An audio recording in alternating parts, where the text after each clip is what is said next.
I was brought to the Furnace Wizard Academy along with dozens of other kids.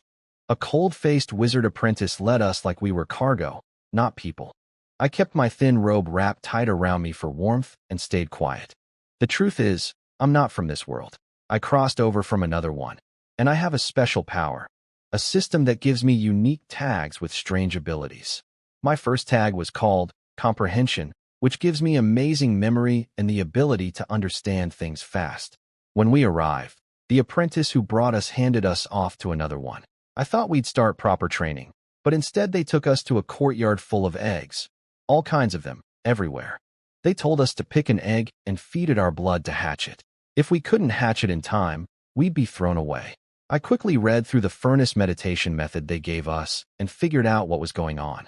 The method works by building a furnace rune inside your soul, then adding firewood to it.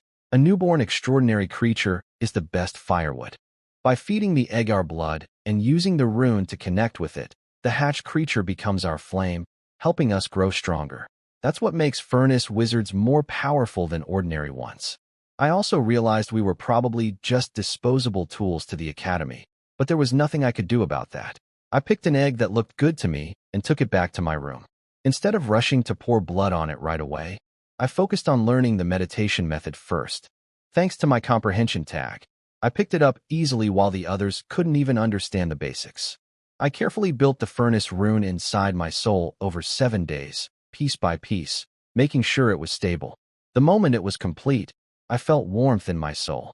Energy flowed in from outside, nourishing me.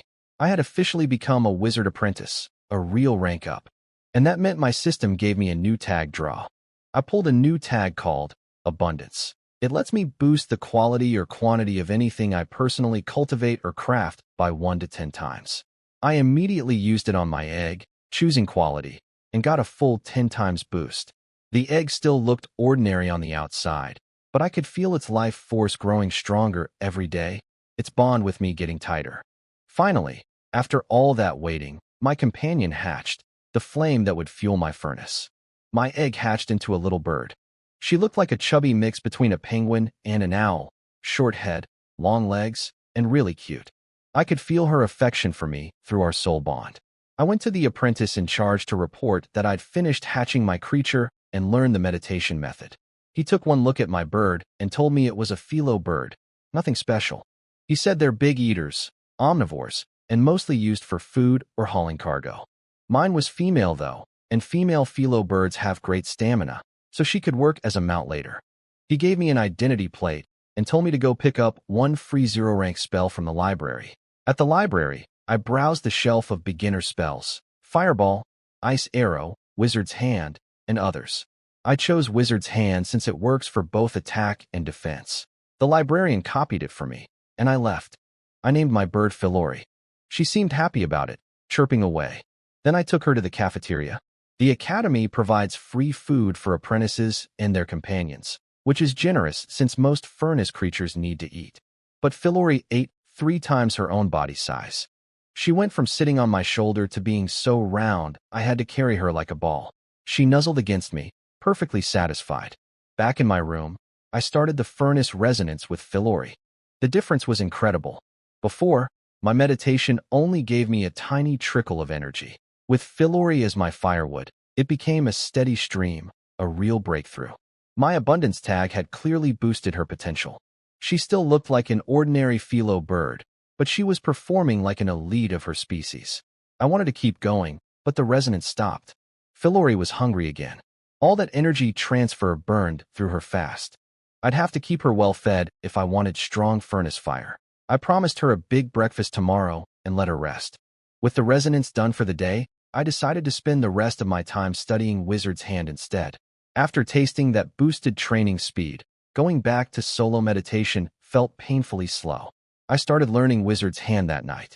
The spell works by building a rune that channels magic power into an invisible hand you can use for attack, defense, or just daily tasks.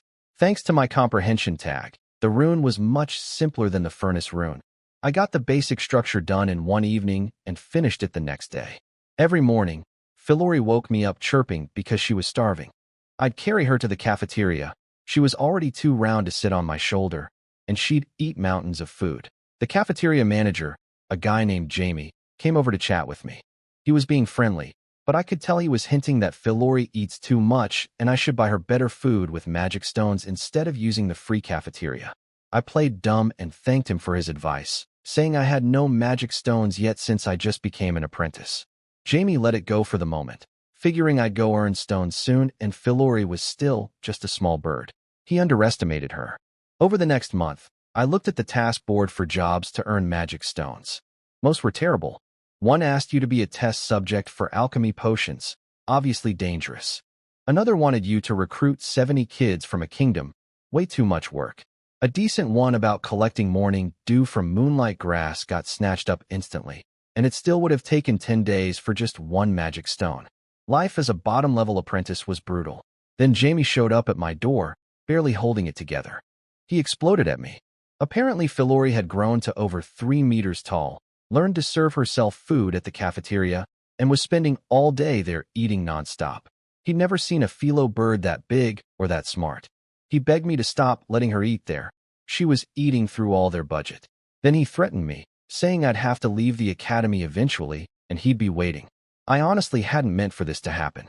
The abundance tag must have boosted Philori's growth way beyond a normal philo bird. She'd gotten so smart she could get her own food, so I'd been letting her hang out at the cafeteria during the day while I studied. I didn't realize how bad it had gotten. Philori had grown so big I couldn't even fit in my old room anymore. She couldn't get through the door. I had to camp outside the academy on open ground.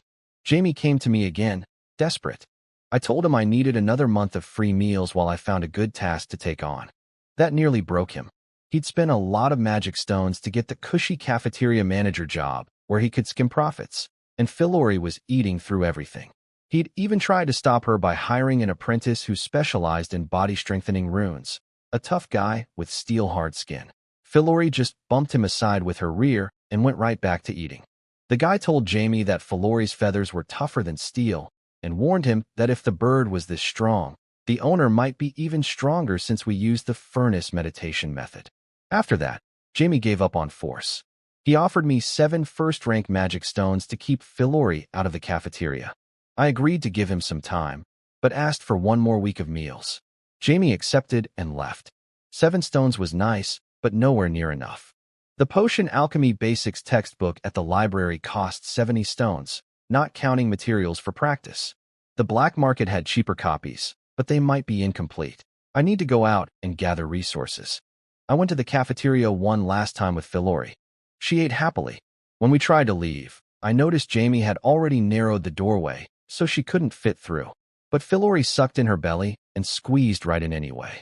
After stuffing herself, though, she was too fat to get back out and had to sit inside digesting. I just left her there. I went to the task board and picked up an open quest, gathering ghost soul grass from the dark mountains, 1 stone per plant. The mountains were hundreds of kilometers away with all sorts of dangerous creatures, and the biggest threat was other apprentices who'd rather rob you than do honest work. I spent my remaining stones preparing. 1 stone on a guidebook about the mountain's resources. 2 stones on a saddle for Philori and a direction compass. I broke 1 stone into 100 fragments, exchanged some for gold coins, bought survival supplies, and a map. Then Philori and I set out. She wasn't thrilled about wearing the saddle loaded with gear, but we were on our way. I climbed onto Philori, and we set off. She ran with pure joy, smashing through bushes with her steel-hard feathers and leaping across cliffs with short bursts of flight. The saddle was well made, smooth ride even at full speed. I let her have fun while we were still in the academy's territory, but told her to stay alert once we got further out. We hit the main road quickly, a journey that took days on foot when I first arrived. Passing caravans and merchants froze when they saw Philori. Their horses were too terrified to move. To them, she was a 3-meter-tall beast with gleaming iron feathers, a terrifying monster. I tested my wizard's hand on a nearby tree and snapped it easily. Being a wizard apprentice carried real weight in this world. To ordinary people, we were life and death powerful. I headed toward Null Lake, a rest stop near the dark mountains where apprentices trade supplies. Once we left the main road for smaller paths, Philori switched to full alert mode, and I kept Wizard's hand ready. She proved her worth fast. In a valley, She sensed a hidden beast before I even noticed it. A shadow panther that hides in darkness to ambush prey. Philori fired 2 wind blades and cut it clean in half. I didn't even need to help. This is where I tested my abundance ability properly. When I used Wizard's Hand to extract the magic core, I activated abundance and chose quantity. I got 7 identical cores from one. Then when I harvested the meat, I chose quality and got a 5 times boost. Philori was desperate to eat it right away, but I told her to wait until camp. That evening by a stream, I set up camp and roasted the panther meat alongside 2 fish I caught. I tried using abundance on the roasting meat, but nothing happened. It had already been enhanced once during harvesting. The fish I roasted got a quality boost though. So now I understood the rule. Abundance only works once per item. That was useful to know going forward. The enhanced meat was packed with energy. I ate some myself and gave the rest to Philori. After our evening training session, I had her stand guard while I slept. She pouted until I gave her a magic core as payment, then happily settled into her half-sleep state by the fire. In that state, she rests fully, but her instincts stay sharp, perfect for guard duty. Over the next few days, we traveled toward Null Lake. I made an important decision along the way. I could only use abundance safely when nobody was watching. In the open, I'd stick to quality boosts since those are harder to notice, unlike suddenly having 7 of something instead of 1. We reached Null Lake and the trading camp nearby. I learned that ghost dark grass needed to be at least 10 years old to have any value. Worth about 1 magic stone and 20 fragments at the camp, slightly more than Academy prices. But the Academy also gives task points redeemable for advanced spells and techniques, so most apprentices preferred trading with the Academy. The Academy had a tight grip on everyone through its knowledge monopoly. I bought scent hiding sachets for myself and Philori, 2 stones each, essential gear for entering the mountains. Then we headed in. The dark mountains were terrifying. Even at the outer edge, we encountered 2 peak first-rank beasts, creatures on the verge of reaching 2nd rank, equivalent to a 3rd-level apprentice about to become a full wizard. I was only a 1st-level apprentice. I decided to just gather grass and leave, no chasing risky opportunities. I used abundance on the grass I collected, boosting a young specimen to 50-year quality, worth 5 stones at camp. But as I kept harvesting, I started feeling uneasy. Philori confirmed it. We were being followed. 3 people with strong auras, closing in. I figured out how they tracked us. The scent sachets I bought at camp must have been compromised. They were waiting for us to finish collecting so they could rob us. I went cold inside. If they wanted to fight, fine. But I had a better idea. Earlier we'd passed a thorn treant, a dangerous creature. I told Philori to head back that way. If these hunters wanted my loot, I'd lead them straight into something they might not survive. Philori raced toward the thorn treant's territory on my command. This treant was a peak first-rank creature, slow-moving but deadly within its root zone, able to launch ground spikes and thorn bindings at will. I'd stumbled across it earlier and barely escaped thanks to Philori's speed. I'd also noticed it was guarding an unripe sacred oak fruit on a nearby tree, a treasure worth at least 1,000 magic stones that can awaken dormant bloodline power. My plan was simple: lure the 3 hunters into the treant's territory and let them fight each other. Philori crept to the edge of the zone, and we waited. I'd tossed the sachets away, but they still tracked us. The butterfly powder had soaked into my clothes after wearing them so long. They'd need days to fade, or a full wash to remove. I figured out their scheme. They were 2nd-rank apprentices who tampered with the sachets they sold at camp.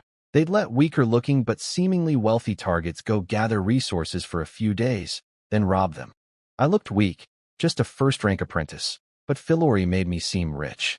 They walked straight into the treant zone, taking the shortest path. The fight started, and it sounded fierce. I waited, then had Philori scout from a distance using her sharp bird eyes, relaying everything to me through our soul link. Philori spotted that the sacred oak fruit had ripened. She wanted it badly. I told her to be ready. If both sides wore each other down, she could dash in and grab it. The 3 hunters saw the fruit too and forgot all about me. 1,000 stones was way more than they'd get robbing apprentices. They went all out. One used a fire scroll to engulf the treant in flames, another cast a tornado to trap the fire around it, and the 3rd held a magic shield over all of them. Their teamwork was impressive. I held Philori back. If they were winning easily, we'd just leave. But I had a feeling the Treant had more tricks. I was right. The Treant had been holding back, sending out weak ground spikes on purpose to make them overconfident. It had been quietly gathering earth energy through its roots the whole time. Just as the three hunters thought they had it beaten, the Treant unleashed its real attack. Spikes erupted from the ground everywhere like rain. The Treant's ground spikes erupted everywhere. The three hunters scrambled to dodge and shield themselves, but the thorn bindings followed right after, tangling them up. They took solid hits. They were second-rank apprentices, though, so their defenses held. No serious injuries, just worn down. Both sides had burned through most of their energy. The Treant was charred but regenerating through its roots. The hunters were thinking about retreating. Nobody wanted to make the first move. That was my moment. I gave Philori the signal, and she exploded forward at full speed, burning with fighting spirit. She tore across the battlefield, and I snatched the ripe sacred oak fruit right off the tree. Then I shouted back at the hunters, "Senior, I got the fruit. Meet you at the usual spot," framing them as my partners to the Treant. I used abundance on the fruit and got a 10 times quality boost. The enhanced fruit's aroma filled the air, and the Treant went berserk, turning all its fury on the three hunters. If they were, with me, they'd pay. Philori didn't stop running. We blasted out of the dark mountains, blew past the Null Lake camp without stopping, and sprinted all the way back toward the academy. Once we were safely far away, I gave the fruit to Philori. She ate it and immediately fell into a deep sleep. I stood guard over her for days, barely sleeping myself. When she finally woke up, I checked her over, and the only visible change was a single feather standing up on her head like an antenna. All that effort for a cowlick. But it must have boosted her potential rather than her immediate strength. She was happy, so I let it go. Back at the academy, I turned in my ghost dark grass. Thanks to abundance boosting their quality, I negotiated 700 first-rank magic stones plus task points. I immediately bought the Potion Alchemy Basics textbook for 70 stones, rented a house with a yard big enough for Philori, and purchased a full set of basic alchemy equipment plus materials for beginner meditation potions. That ate up about 500 stones total, mostly on materials. Abundance only works on successes, so failed potions would give me nothing. That night, after training with Philori, I dove into the alchemy textbook. My comprehension tag made the knowledge flow naturally. This was the foundation I needed to start my real path as a wizard. The most valuable thing in the alchemy textbook was the formula for beginner meditation potions.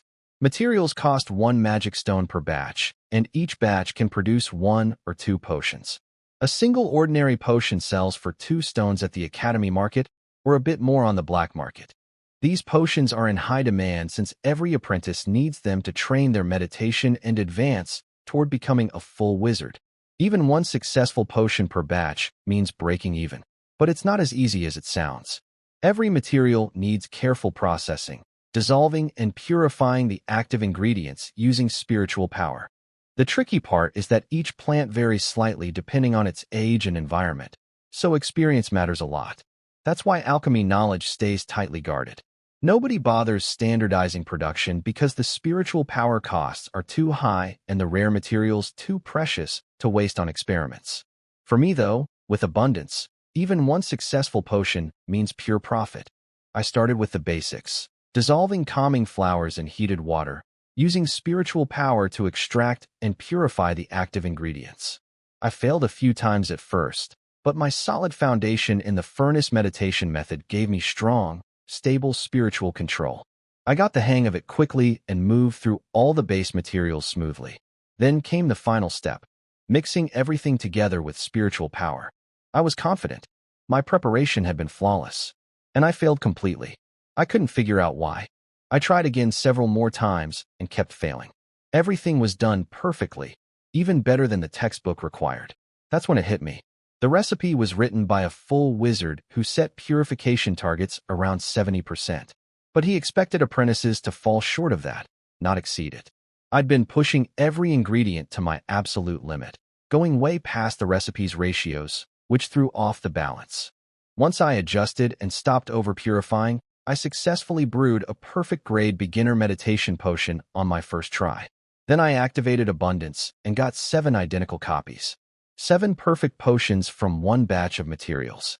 My comprehension tag meant I truly understood the process rather than just fumbling through trial and error like other apprentices, and my carefully built furnace rune gave me spiritual control far beyond my rank. Now I had a money-making machine. I figured out my production strategy. Perfect grade potions I'd keep for myself, using abundance to boost their quality even further. For selling, I'd make ordinary grade potions in bulk with abundance's quantity multiplier. I'd only mix in a few fine grade ones so I wouldn't stand out. A normal apprentice could make about 3 potions a day, so that's the pace I'd sell at, nothing suspicious. I knocked out a month's worth of ordinary potions in a single day thanks to abundance. The perfect grade ones took several days since I used quality boosts instead of quantity, meaning I had to brew each one individually. When I drank my first perfect grade meditation potion and started training, the difference was staggering. Energy flowed endlessly, my spiritual power recovered smoothly, and with Philori fueling the furnace, everything felt effortless. I trained the whole night without any of the usual soul fatigue. It was incredible. I had enough stones saved up, so I waited before selling anything. No need to look like a genius right away. Days of intense training paid off. My soul grew stronger, increasing my carrying capacity for spell runes. I advanced to second-rank apprentice. At this level, normal apprentices can hold 5 runes, but my soul was strong enough for 7.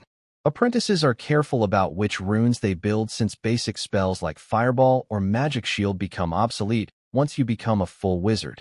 I wanted something upgradable. That's when I found the Holy Spirit rune in the library.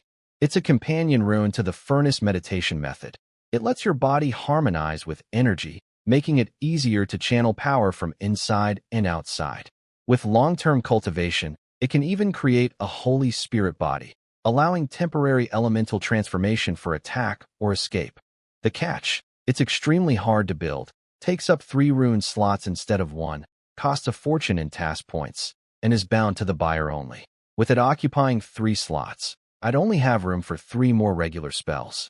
But it also included body strengthening effects even better than the dedicated body rune, and it would help with advancing to full wizard. Skipping it would be a waste. The problem was earning enough task points to buy it. I settled into a quiet routine. I needed task points for the Holy Spirit rune, so I bought extraordinary materials from the market, sold them at a loss to the Academy to earn points. The Academy's whole system was designed this way. Give apprentices just enough free knowledge to hook them, then make them work endlessly for everything else. I didn't mind. Fair trade. Meanwhile, my potion business was thriving. I sold ordinary grade potions steadily, but even my ordinary ones were borderline fine grade in quality. Word spread fast, and soon apprentices came directly to me instead of me having to set up a stall. Some started eyeing me with greedy thoughts, figuring I must be rich. I ignored them. The Academy forbids open fighting, and I kept a low profile, just buying materials, selling potions, and training. I spoiled Philori rotten. She got magic cores as snacks. A custom necklace that transformed into a riding saddle with wind and rain shielding runes, plus a built-in storage space where I kept her personal stash of magic stones and cores, her spending money. She'd wander the Academy market on her own, shopping for things she liked. She was strong enough that no apprentice could hurt her, so I let her roam freely within the Academy grounds. I just told her never to eat anything from strangers without showing me first. She became a regular VIP at Jamie's cafeteria. He'd greet her like royalty, cook her special meals, and charge fair prices. Jamie had gotten smart. He treated Philori well in exchange for priority access to buy my potions. Good business for both of us. After months of grinding, I finally earned enough task points and redeemed the Holy Spirit rune memory crystal. I signed the soul contract and the knowledge poured in. Even with my comprehension tag, I felt like I was only scratching the surface. The rune's design was incredibly deep, full of principles I'd need years to fully grasp. The first step was choosing an elemental direction. Apprentices can only focus on one element before becoming a full wizard. I looked at Philori, over 3 meters tall now, and sighed. If I ever needed to escape using elemental transformation, carrying her would be a huge problem. Then a thought hit me. What if Philori could learn the Holy Spirit rune too? I stared at her, seriously considering whether that was possible.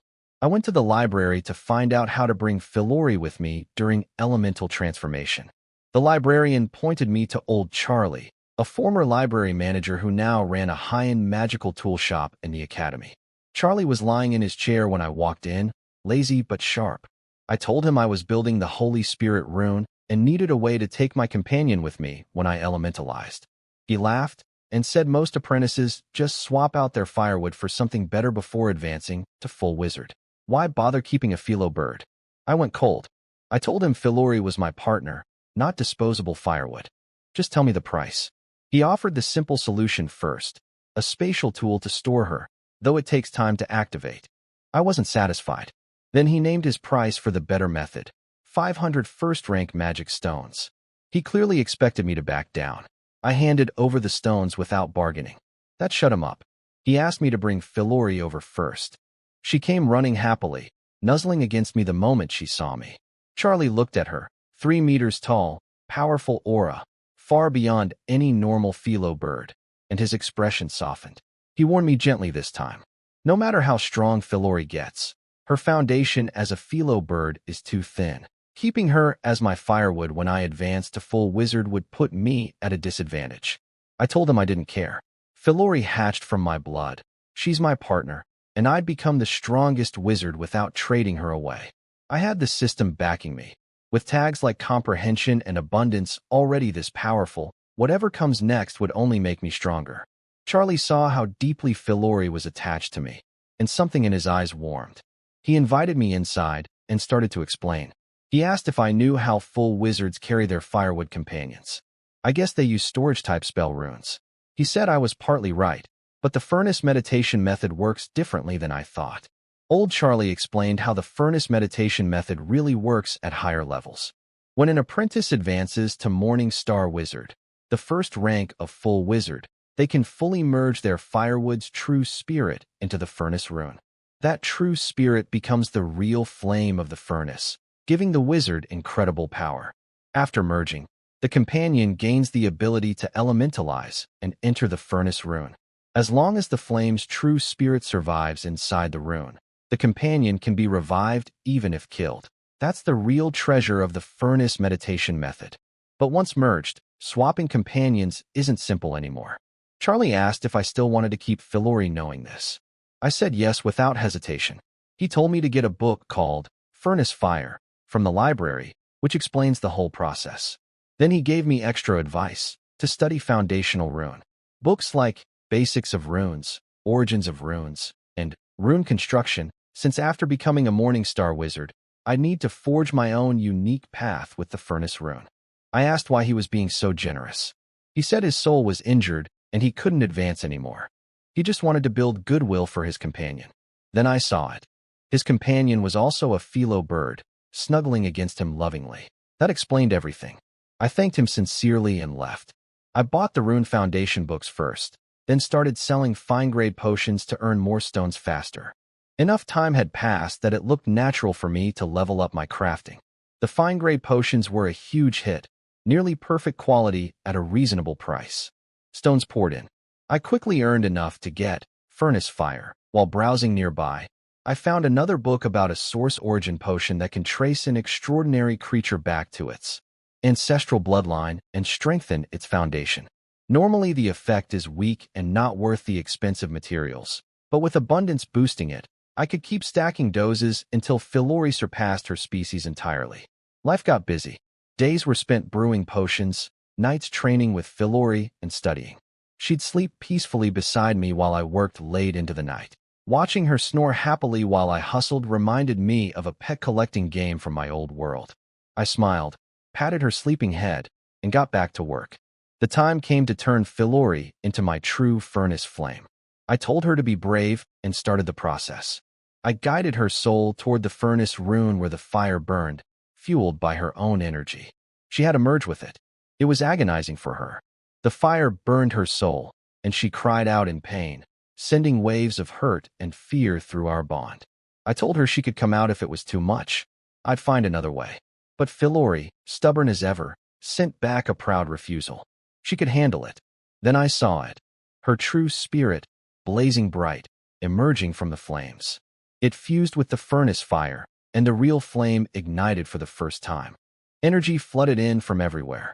Philori's soul healed and returned to her body, but the flame now burned permanently inside my furnace rune. Everything changed. My soul surged in strength. I broke through to third-rank apprentice instantly.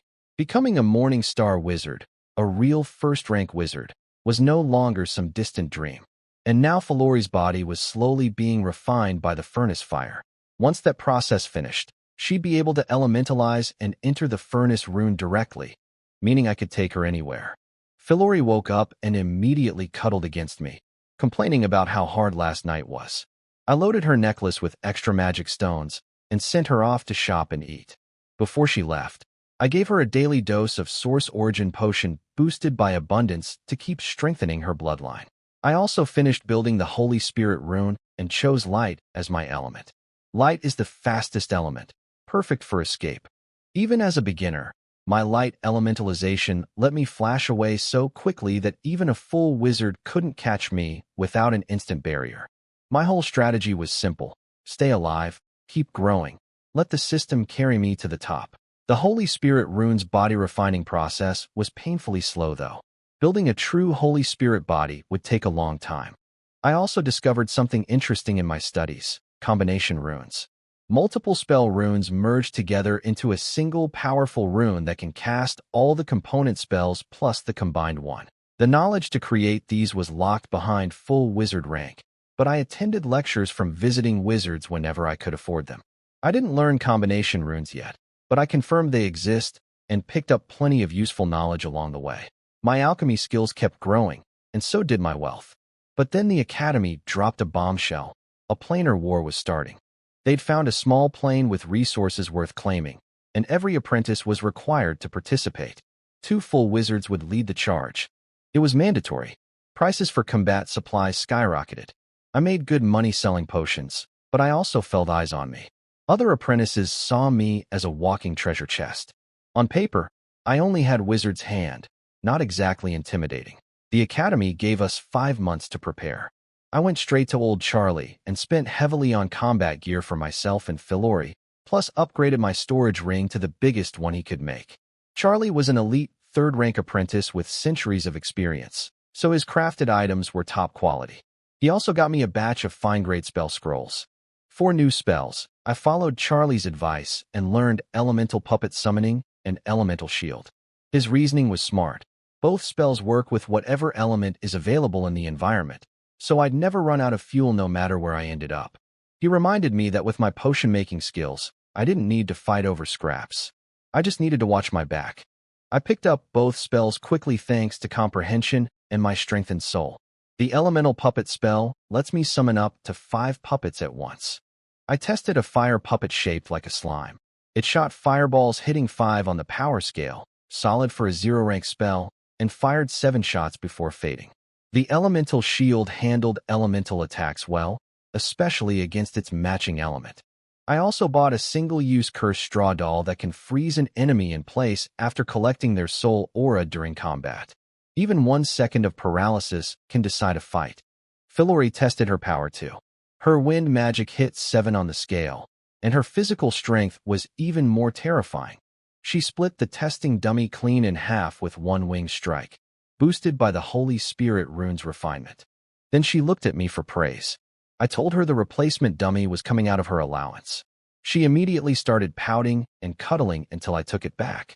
Before the war started, I spent time studying rune theory. I examined Philori's innate wind runes in her soul and compared them to the Wind Blade spell from the library. The natural runes of extraordinary creatures can't just be copied directly. They're built for that creature's specific body and soul. Wizards spend their careers simplifying and recombining these runes into usable spells. I couldn't modify even a basic rune yet, but I made real progress. I started understanding how energy flows through spell runes and how to cast more efficiently instead of just treating them as ready-made tools. Then the portal activated and I was sent through to the small plane. The Academy set up a base camp at the edge of a forest. The commanding wizard gave us our orders bluntly. Kill the natives who resist, take everything they have. This plane would become the Academy's plantation. Our identity plates were upgraded to track kills through soul fragments, and we had a minimum quota. If we didn't meet it, We'd be forced into scouting missions under the wizard's direct command. No way to cheat it either. The plates were soul-bound and time-stamped. Some apprentices formed groups. A few invited me to join, but I turned them all down. I didn't trust anyone here. People rob each other over far less than what I carry. My plan was simple. Finish the kill quota fast, then hide until the war ended. The Academy was clearly using us as cannon fodder to draw out the native strongmen so the real wizards could deal with them. I told Philori to run deep into the forest, away from the other apprentices and their prying eyes. She took off at full speed, leaving everyone far behind. Her antenna feather picked up a group of extraordinary beings nearby. I summoned a dirt elemental puppet and cast a shared vision spell on it. A simple temporary spell with only a few hundred meters of range, but perfect for scouting. Through the puppet's eyes, I spotted a camp of bear people, the plains' native species.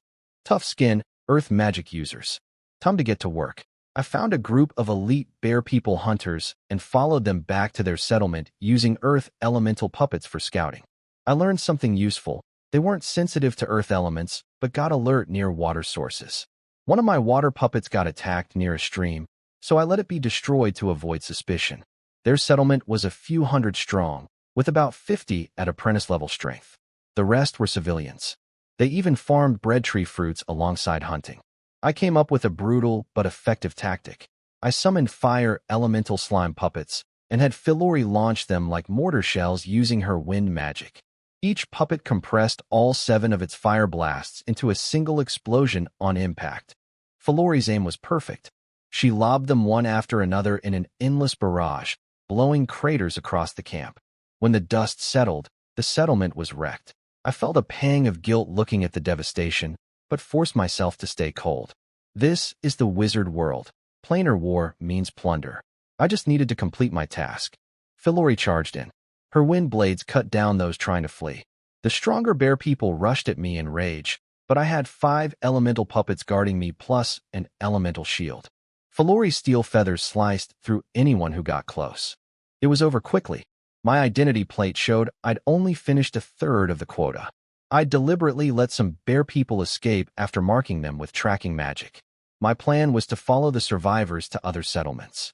I quickly looted the valuable materials and left before other apprentices came to investigate the noise. The escaped bear people regrouped at a meeting point, argued about where to go, then split into 5 groups heading toward different settlements. Perfect. Each group would lead me to a new target. I waited patiently for them all to reach their destinations, then started moving.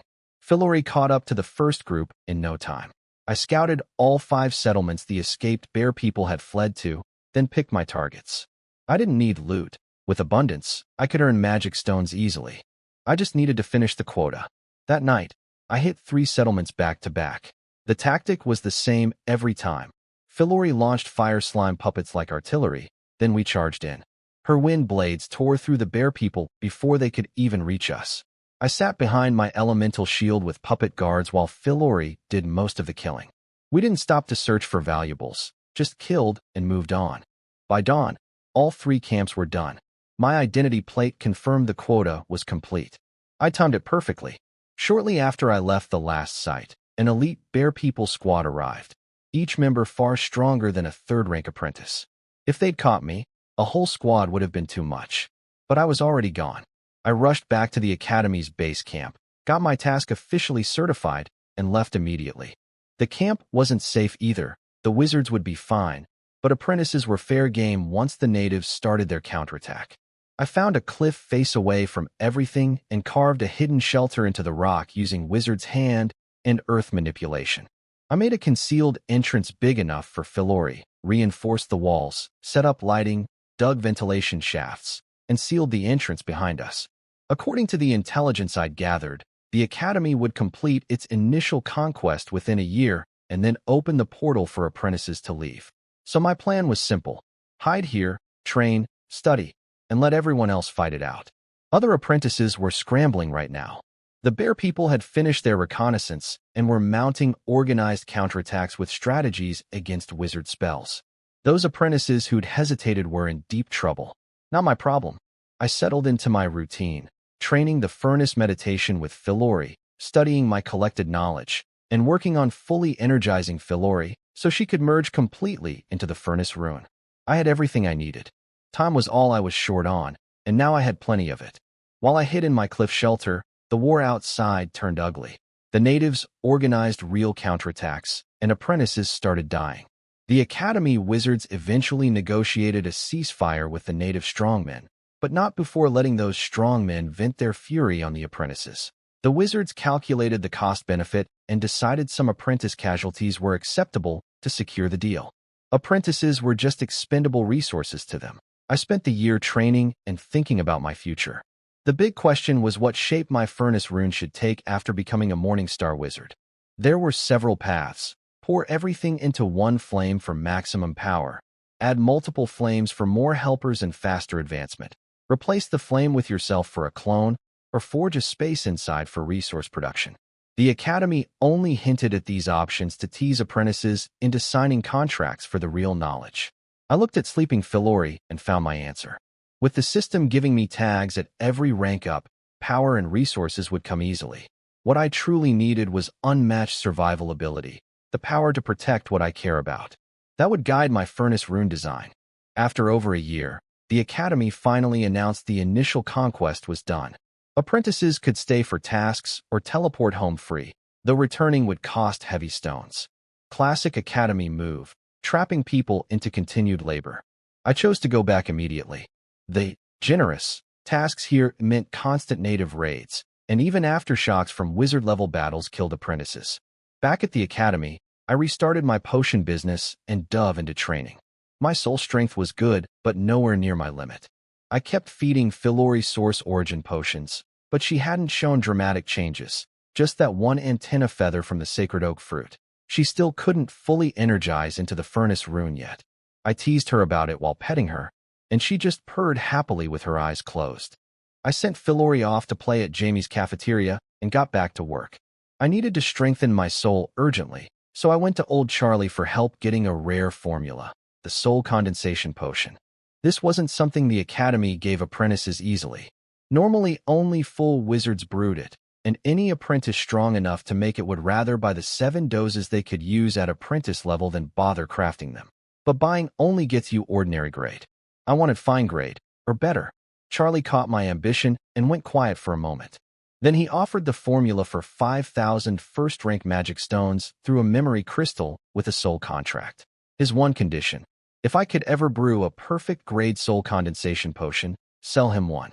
A single perfect grade dose could heal his damaged soul completely. I didn't reveal my hand. I just promised that if I ever managed to brew a perfect grade one, I'd give him a dose. He probably thought I was feeding him empty promises, but he accepted anyway. A slim chance was better than none. The real problem was the ingredients. Everything else I could buy, but soul spirit grass was nearly impossible to find. Wizards hoarded it for their own use, both for soul potions and for crafting alchemical puppet souls.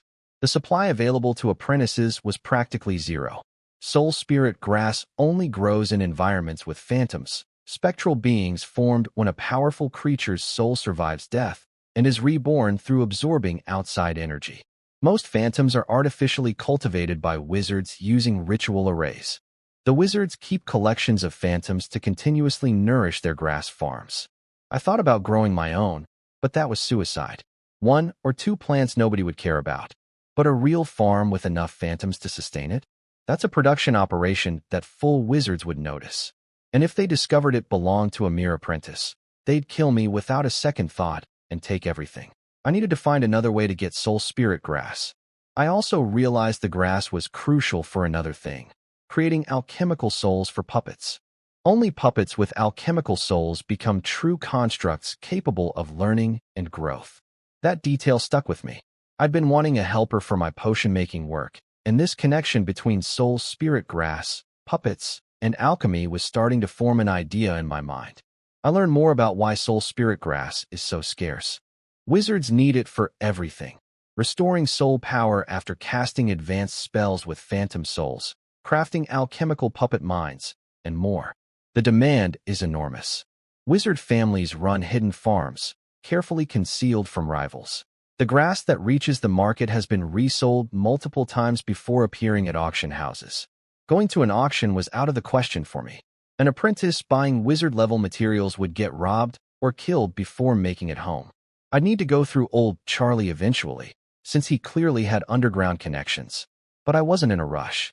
Tom was on my side. After another year of hard work, Philori finally completed her full energy transformation. I teased her about being a fat bird, and she got huffy about it, insisting she had a perfect figure. But when I told her to enter the furnace rune, she obeyed right away. The difference was staggering.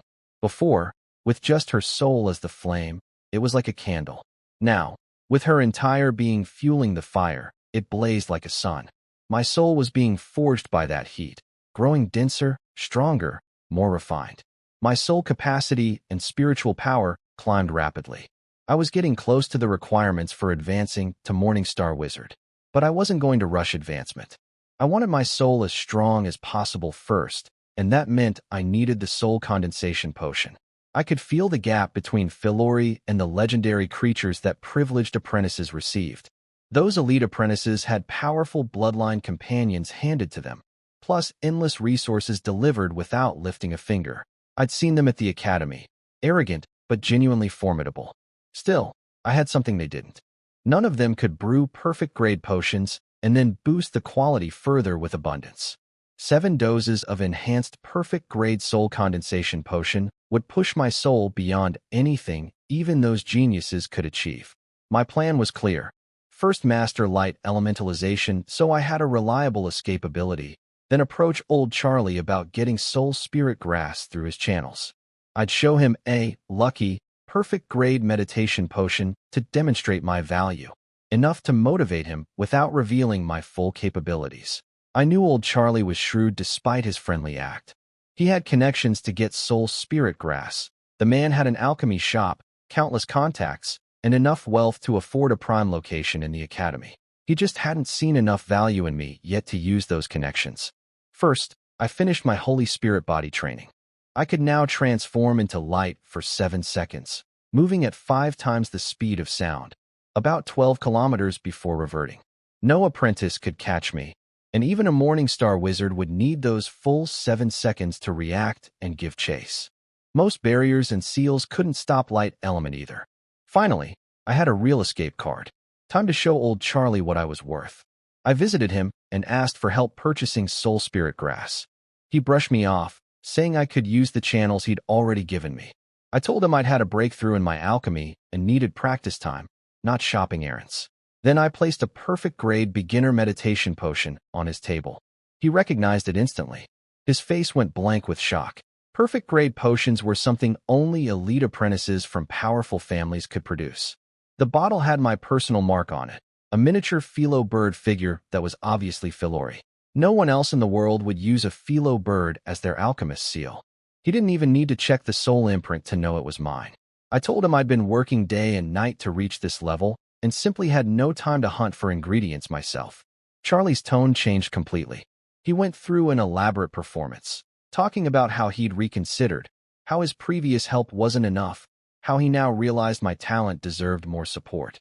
He wrapped it all up as extending his goodwill further. Beneath the theatrics, the message was clear. He was in. A perfect-grade potion brewer was exactly the kind of investment worth making. I presented Charlie with a contract I'd prepared. The terms were generous. I'd supply him with fine-grade meditation potions monthly at fair prices, buy soul spirit grass from him at market rate, and if I ever terminated the deal, I'd owe him either a large sum of stones or a perfect-grade soul condensation potion. All he had to do was deliver a set amount of grass each month. Charlie's eyes got serious. He signed immediately. Then he asked me something unexpected. Did I know why he chose a philo bird as his furnace flame? I guessed it was because he had no choice as a poor apprentice, or maybe because he just liked them. He laughed. Wizards don't make choices based on simple affection. The answer was that philo birds actually trace back to a powerful bloodline ancestor. They're worth investing in. That was his real gift to me, the knowledge that Philori's lineage had hidden potential. He invited me to his private estate. I expected a modest place, but it was a small manor staffed with alchemical servants. His ancestor had been a second-rank wizard who'd served the academy with distinction. Even though the family had declined after losing their wizard protector, The Academy's rules preserved a baseline of protection for fallen wizard families. Nobody could strip them of everything. Charlie explained how the world really worked. This entire world we lived in was just a remote outpost, a branch academy feeding resources to the core wizard world. The strongest wizard here was only second rank. The planar war I'd fought in was considered trivial by real standards.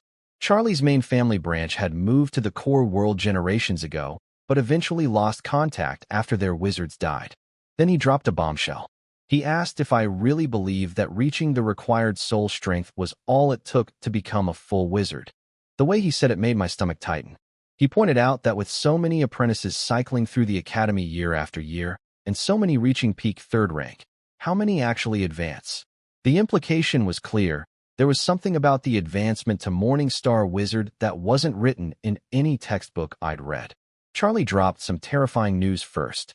He told me that advancing to Morning Star Wizard was nearly impossible the normal way.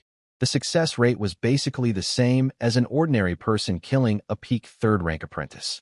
He said one Morning Star Wizard alone could have handled that entire planar war without needing us apprentices at all. The Academy had been using us as disposable tools.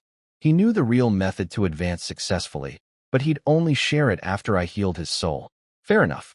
Then he moved on to his real gift. Information about Philori. He called her out and marveled at her. Her antenna feather meant she'd awakened her bloodline, which his own Philo bird had also achieved, but without Philori's incredible physique. He was genuinely jealous. He told me the truth about Philo birds. Their ancestral source isn't just some legendary creature.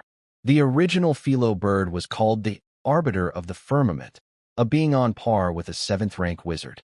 Legendary creatures only match 3rd-rank wizards. The original Philo bird could eat legendary creatures as snacks. Even a fragment of that true bloodline would surpass any legendary beast.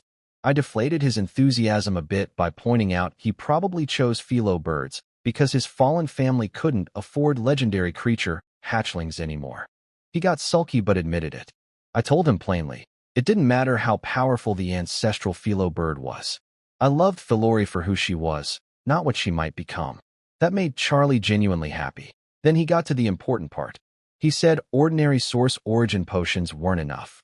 Philori's blood was too mixed. It contained traces from multiple bird species, not just the original Philo bird line. Regular potions would randomly strengthen whatever bloodline was present, possibly awakening the wrong one. Her ceiling would be limited. He asked if I wanted to learn how to brew a bloodline-specific source origin potion, one designed to purify and strengthen only the true Philo bird lineage. That was his real reward for our contract. I was absolutely ready to hear it. Charlie explained the difference between regular and bloodline-specific source origin potions.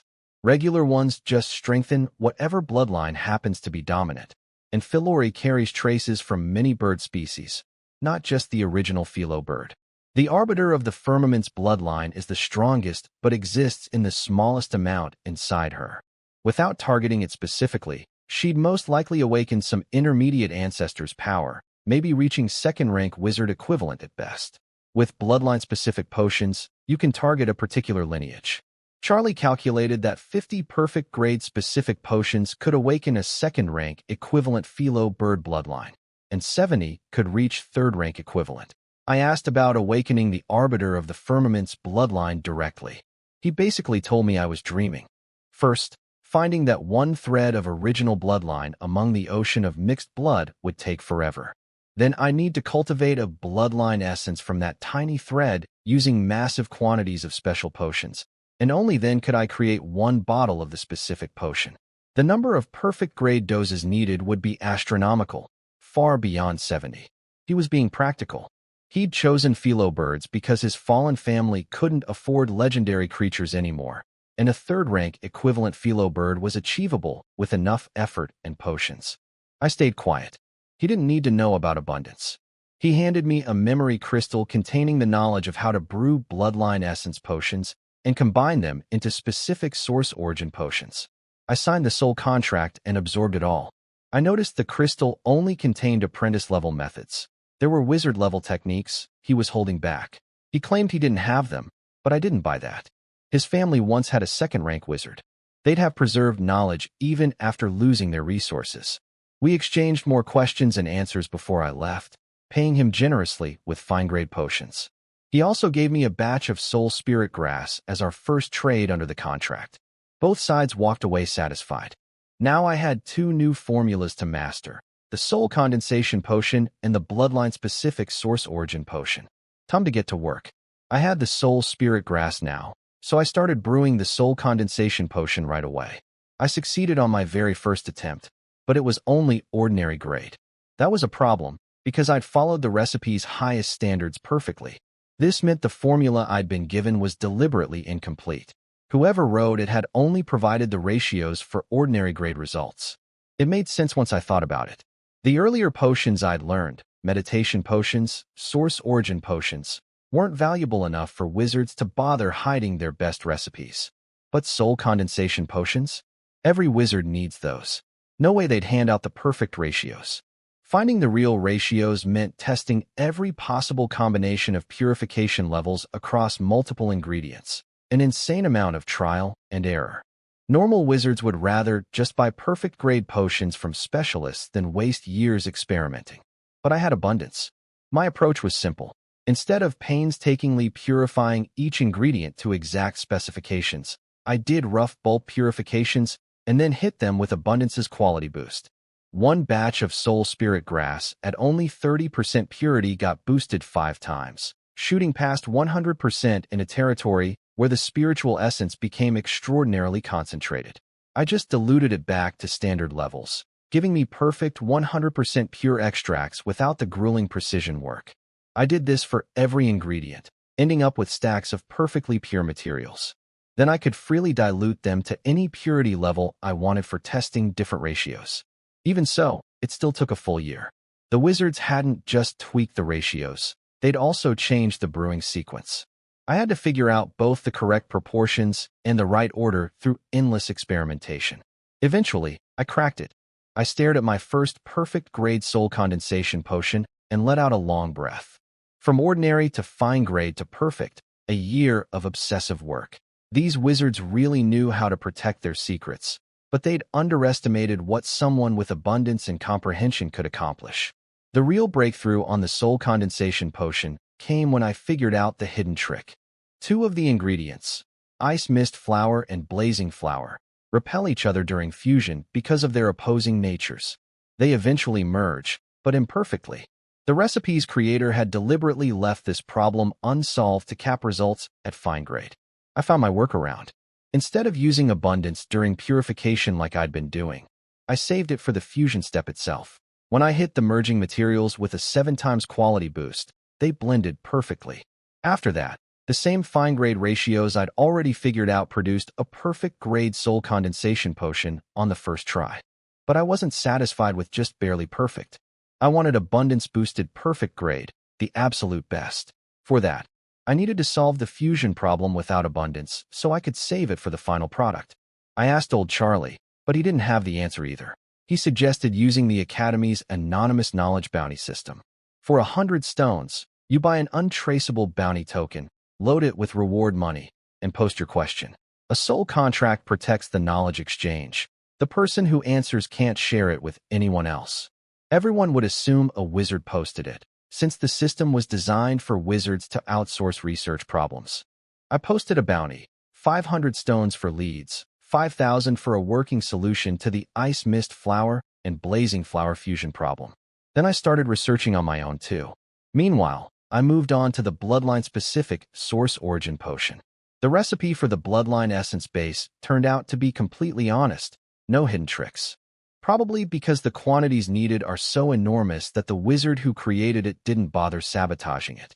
I successfully brewed a perfect-grade bloodline essence potion with Abundance's quality boost on my first real attempt. The catch? The bloodline I'd randomly extracted from Philori wasn't the arbiter of the firmaments. Finding that one specific thread among the ocean of mixed blood inside her was still the real challenge ahead.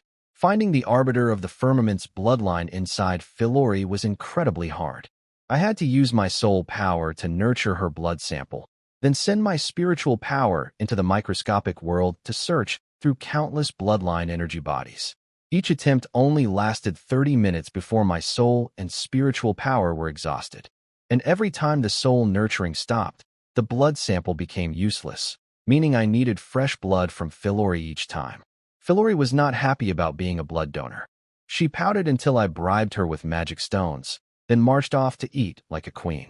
After many failed attempts, I still couldn't locate the original Philo bird bloodline among the ocean of similar-looking energy bodies. My bounty on the fusion problem also sat unanswered, so I shifted my focus. I threw myself into learning alchemical crafting, making magical tools, and enchanting rune patterns. With comprehension, it came naturally. I redesigned Philori's necklace with better storage space, a wind element shield she could activate herself, and most importantly, light element compatibility runes. That last part was critical. When I'd first tested light elementalization, everything I was wearing got left behind. Now my clothes, gear, and Philori's equipment could all transform with me. No more embarrassing incidents. I kept my crafting abilities completely secret. The potion business was enough cover for my income. Then, after a long silence, my knowledge bounty got a response, and not just a lead, but the actual solution, verified by the Academy itself. The method was elegant. Since ice mist flower and blazing flower can't fully fuse together, you simply extract the portions that did fuse perfectly and discard the rest. The real value was a special solvent recipe and purification technique to separate those perfectly merged portions. Someone had clearly inherited scattered knowledge fragments and didn't realize their full worth. 5,000 stones for a simple copy of knowledge they weren't using. For them, it was life-changing money. And for me, it was the final piece I needed.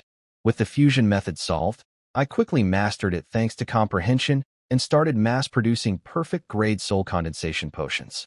Abundance randomly boosts quality between 1 and 10 times, so I brewed many batches until I had 7 potions, all at maximum 10 times quality boost. I gave them to Philori first. She was my furnace flame. Strengthening her soul before mine would maximize the benefit. She drank them one by one, falling asleep after each dose while her soul transformed. After 7 cycles of sleeping and waking, she completed her soul evolution. Then something wonderful happened.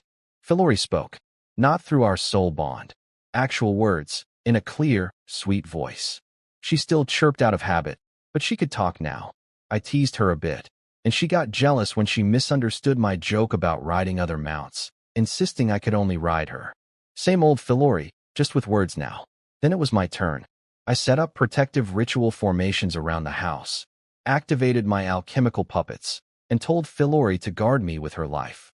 She went from silly to deadly serious in an instant, watching over me like a hawk while I slept through my own soul transformation. Each potion was staggering. Just 1 dose at maximum quality boost equaled the lifetime ceiling of an ordinary apprentice. I used all 7. When it was over, my soul was 7 times stronger than before. I tried an 8th potion, but it only restored soul power without adding strength. I'd hit the potion's limit. Still, 7 times was extraordinary.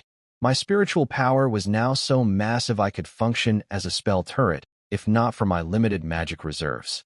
Time to visit old Charlie. I placed 5 perfect-grade soul condensation potions on his table. Not 1, 5. His face went rigid. I told him I wasn't naive enough to think the advancement secret came cheap, and these represented my sincerity. No contract demands, no conditions. Just a gift, and whatever he was willing to share in return was up to him. Charlie accepted the 5 potions and started talking. Long ago, advancing to wizard was straightforward. Just build up enough soul strength and your meditation rune would naturally evolve. But wizard civilization grew powerful enough that their world developed its own origin will, a kind of living consciousness. That changed everything. A Morningstar wizard doesn't just level up. They fuse the essence of an actual star into their soul, merging it with their meditation rune. 1 star's worth of power becomes their personal fuel source. As long as their magic consumption doesn't exceed their star's recovery rate, they essentially have unlimited magic. The star also continuously strengthens their soul. A single Morningstar wizard could sweep an entire small plane. That's why advancement became so much harder. The reward is incomparably greater. I asked the obvious question. How is an apprentice supposed to extract a star's essence? They can't. Not alone. They need the favor of the wizard world's origin will. To earn that favor, apprentices must help expand the wizard world's territory, essentially serving as scouts and soldiers exploring other worlds, gathering intelligence on powerful civilizations. Complete enough missions and survive, and you earn a certified blessing that nobody can steal. Die, and you worked for free. The other piece is that every star is unique, so every wizard must create their own custom meditation method to match their star. The origin will helps with this too. It spends its own energy to help calculate and design your initial wizard-level meditation method. After that, you're on your own to refine it. I asked why anyone would volunteer for what amounts to suicide missions. Charlie said the worlds you explore contain their own power systems, extraordinary knowledge, resources, and treasures. Some apprentices incorporate foreign cultivation systems into their own training and become genuinely powerful. Some of those systems rival wizard power. After all, the wizard world isn't the only civilization with an origin will. The whole system clicked into place for me. The origin will is the boss, wizards are management, and apprentices are the expendable workforce. Want a promotion? Produce results. Easiest way to produce results? Rate other companies. I asked Charlie how to actually get the origin will's missions. He said you just wait at peak 3rd rank until the wizard world needs scouts for powerful civilizations. Then missions get posted. That's why veteran apprentices stay so quiet.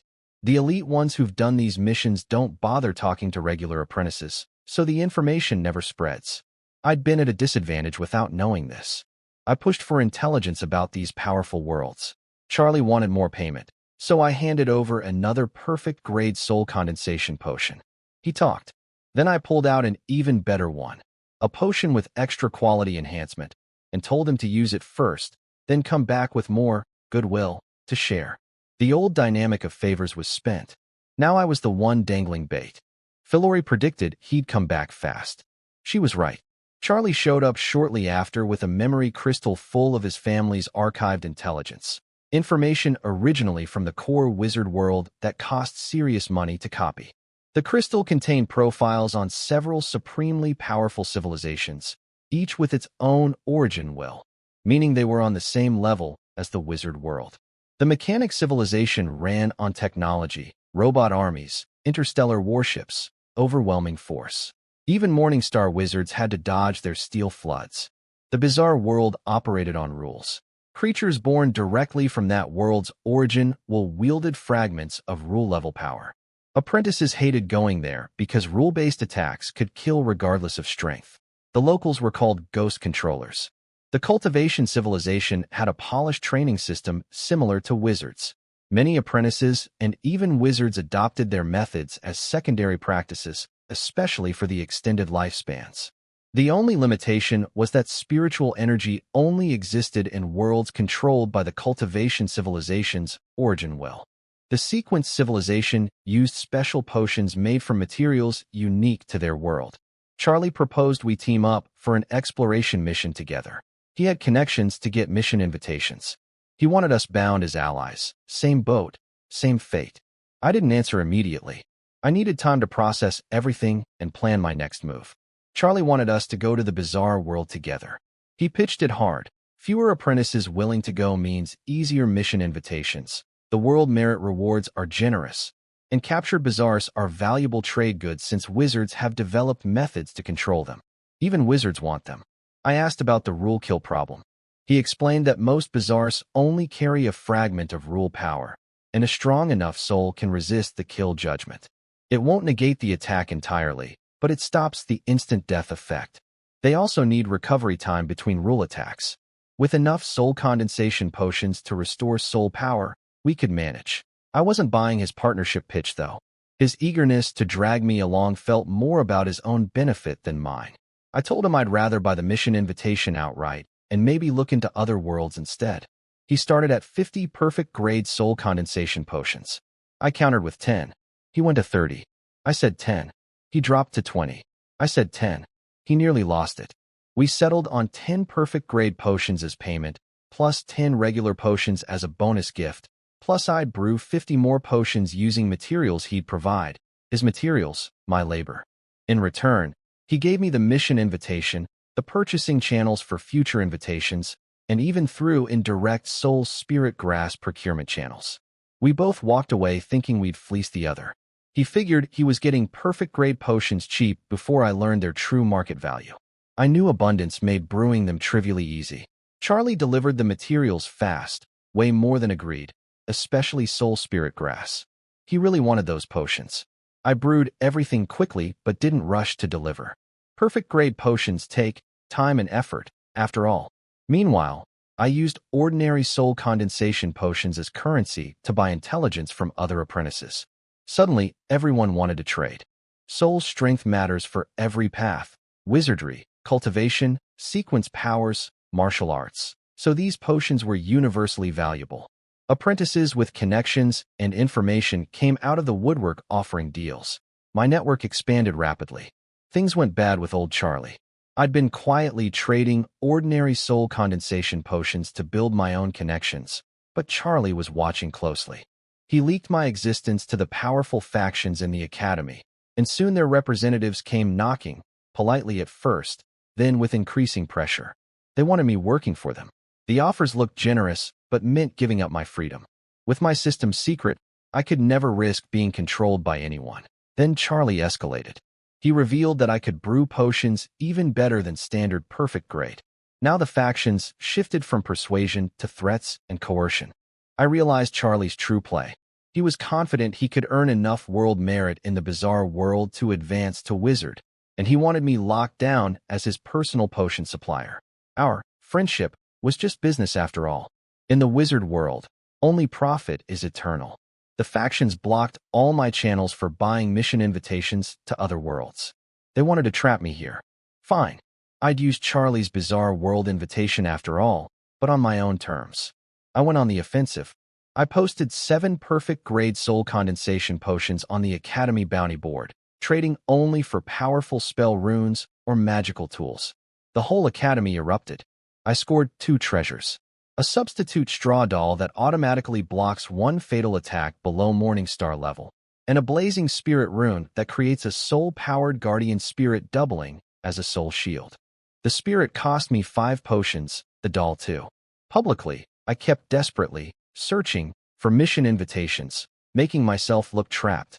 Behind the scenes, I was preparing to leave permanently.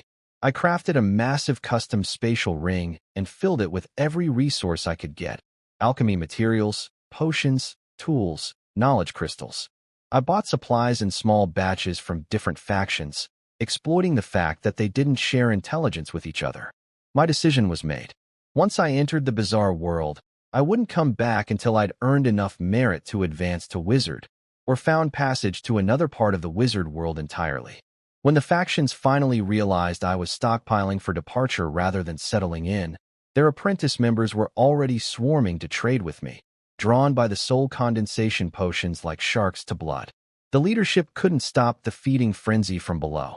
I sold my remaining potions to the swarming apprentices and watched magic stones pile up. Not just first-rank ones either.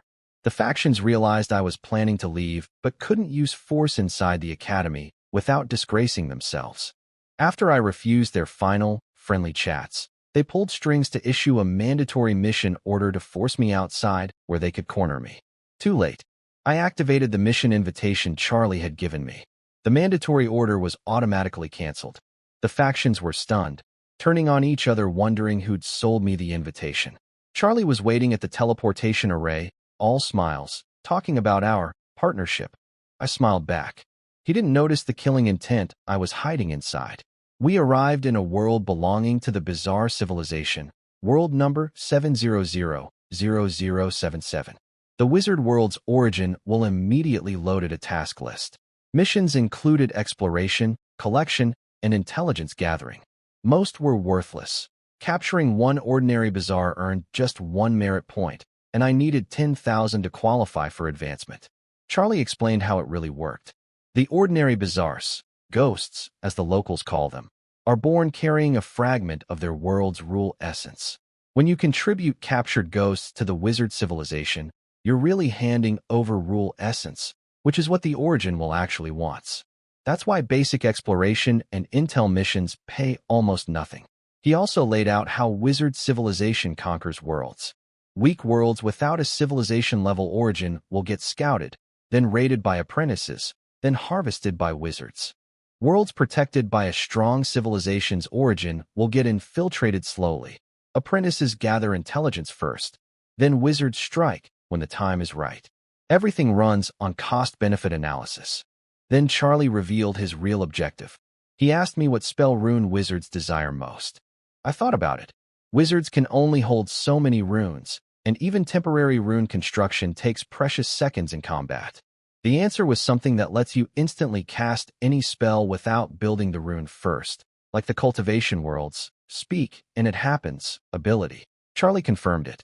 In the bizarre civilization, this power is called Wish, wielded by a creature called the Wish Ghost. Its rule-level power can grant this ability. Capturing one and contributing it to the origin will, or trading it to a wizard, would earn enough merit to advance. That's what Charlie was really after, and he was certain I'd cooperate once I knew. I asked him how he could be so sure a Wish Ghost existed in this particular world. That was the question I needed answered before deciding my next move. Charlie revealed his real plan. His ancestor had captured a Wish Ghost from this very world and used it to advance to wizard. The family had sent apprentices back many times over the years to search for more. Now, with the main family gone, Charlie had the old intelligence and believed new Wish Ghosts would have spawned after so many years. He offered to share his information and search together, then sell the captured Wish Ghost through his contacts to fund both our advancements.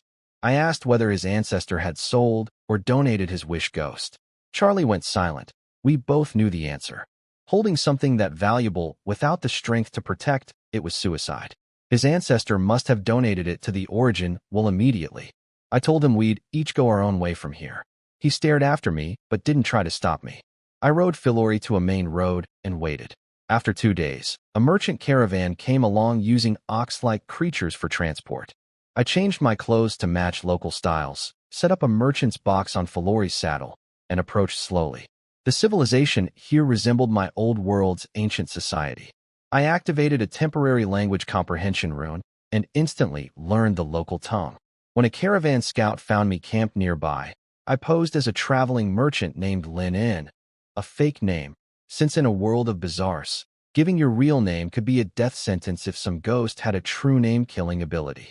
Their leader, Xiong, invited me to travel together for safety. When he hinted about travel permits, I made it clear I didn't need one. He immediately asked if I was a ghost-controlling immortal. I confirmed it by casually blasting a shadow ghost lurking near the camp with a fire spell. These shadow ghosts are the weakest type. Their rule power is too diluted across their huge numbers to threaten anyone with a wizard apprentice's soul strength. But to ordinary people, they're deadly terrors. The caravan was stunned, then deeply grateful. Xiong presented me with silver, not gold, since gold refines into spirit gold used to contain bizarres, making it tightly controlled. I accepted and asked if he'd like to do business with me. He jumped at the chance, seeing me as a once-in-a-lifetime opportunity. I told Xiong I wanted some lightweight trade goods like tea, dried food supplies, and advice on getting a travel permit. In return, I offered him a body-strengthening pill, something I created by modifying a Rubber Man sequence potion formula from the wizard world. I couldn't make the real thing without the sequence-specific ingredients, but I'd reworked the recipe into a simple pill that heals injuries and boosts physical strength for ordinary people. This was my plan: pose as a wandering merchant and slowly integrate into this world. Even if people figured out I was an outsider, it wouldn't matter as long as I brought them real value. Life under constant ghost threats was hard enough.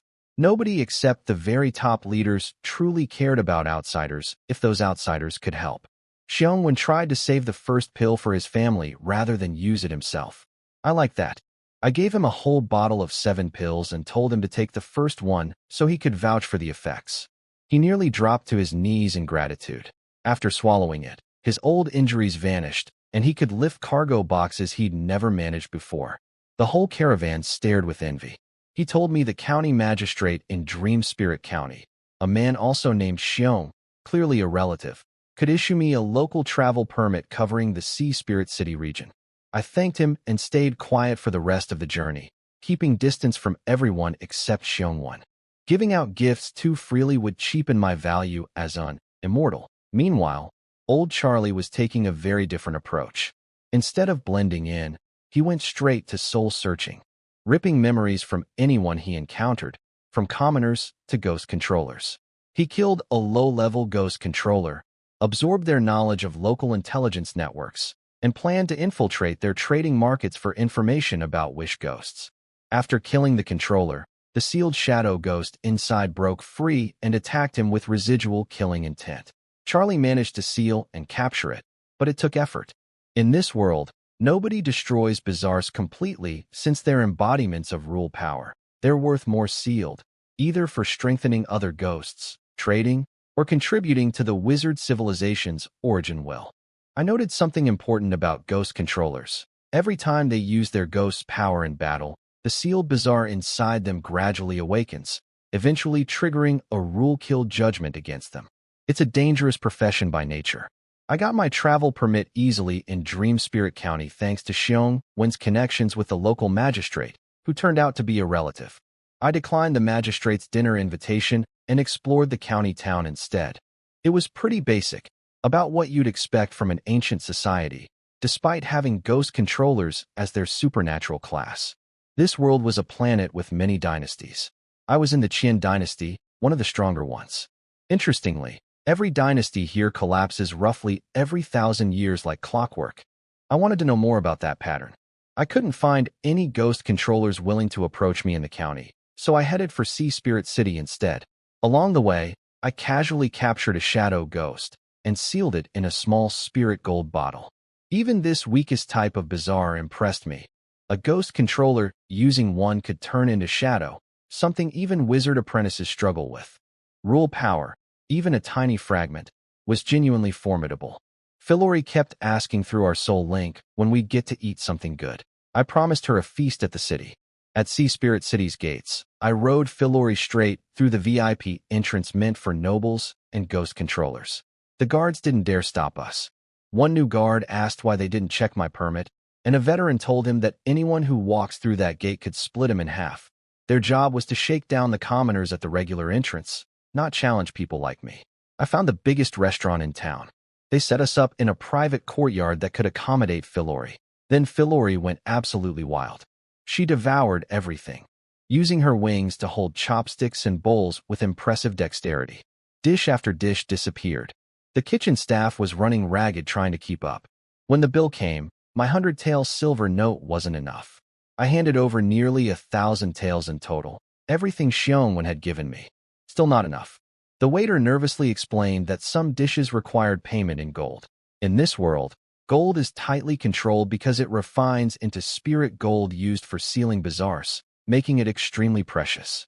Philori had apparently been eating supernatural-grade ingredients that commanded gold prices. I was starting to understand just how expensive my bird's appetite could get in any world.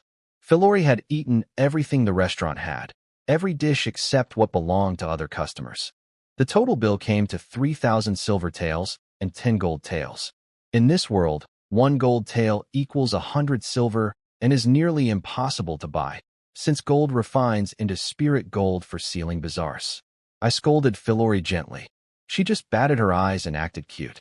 The restaurant owner, Zhao Yun, came personally. He was smart, offered to cover the entire meal for free. I liked his style. I gave him 1 body-strengthening pill as payment and promised a bottle of 7 more if he could arrange a meeting with the people I wanted to see. He understood immediately. I was a traveling merchant looking to do business with ghost controllers. Zhao Yun had his own ambitions. He ran the biggest restaurant in Sea Spirit City and had connections, but his branch of the Zhao family had no ghost controllers of their own. All the family's resources went to other branches that already had them. He'd spent years cultivating relationships through this restaurant, hoping to find an opportunity for his people. He'd even learned how to become a ghost controller, but was holding out for a better option than the basic level. That evening, he sent someone to bring me to a private dinner he'd arranged. Philori insisted on coming when she heard food was involved. Zhao Yun had thoughtfully set up the banquet in a courtyard big enough for her, with a separate table piled with dishes just for Philori. She was so pleased she pulled out a body-strengthening pill from her necklace storage and tossed it to the waiter like a rich lady tipping generously. I'd given her some pills specifically for moments like this, Her gestures could signal my approval without me having to say anything directly. At dinner, several local figures were gathered, including a ghost controller named Zhu Jun, who was clearly the strongest person present. After the small talk wound down, he cut straight to business and asked what I was selling. I smiled and laid out the goods I prepared. I laid out my goods: body-strengthening pills, iron bone pills, and most importantly, a soul-nourishing potion. The moment I mentioned soul nourishment, every ghost controller in the room lit up with hunger in their eyes. Zhu Jun, the strongest one present, demanded to know what I wanted in return, and then called me an outsider. All of them unleashed their pressure on me at once, testing me. I didn't flinch. I asked if this was how they treated guests. They backed off and decided to negotiate properly. They didn't bother with the foreign demon rhetoric. This world had been visited by many civilizations before. Cultivation, martial arts, even mechanical ones had left their marks. At the bottom level, invasion becomes trade. These ghost controllers knew that outsiders were opportunities, not just threats. Other power systems gave them new options, and soul treasures especially were desperately needed.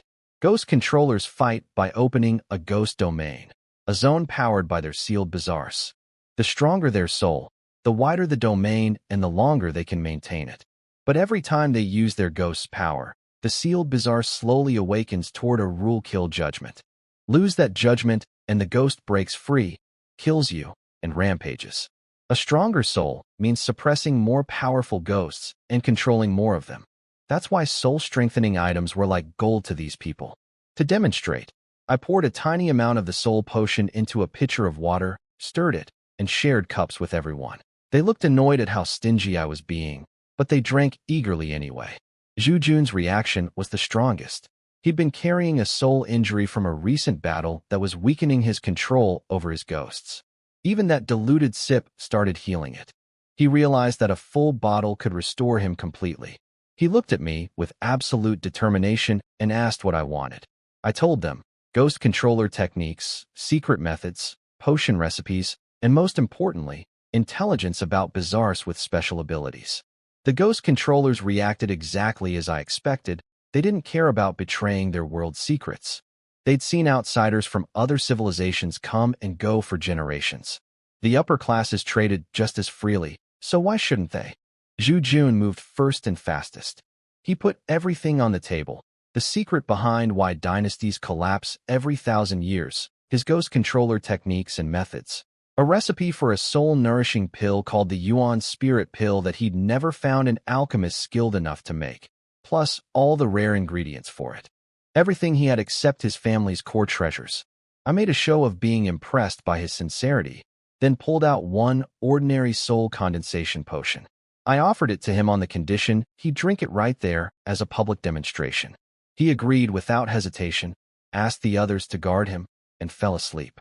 He woke the next day with his soul 30% stronger, his injuries completely healed, and the restless ghost inside him firmly suppressed again. He couldn't even contain his upgraded soul aura, which everyone in the room could feel. He pledged himself as my ally on the spot. The other ghost controllers swarmed me for trades. I accepted anything interesting: techniques, intelligence, sealed ghosts, and gave fair value in return. I told them I'd stay in Sea Spirit City for a while, travel to other cities, and return periodically. They could keep collecting what I needed, especially information about bazaars with special abilities.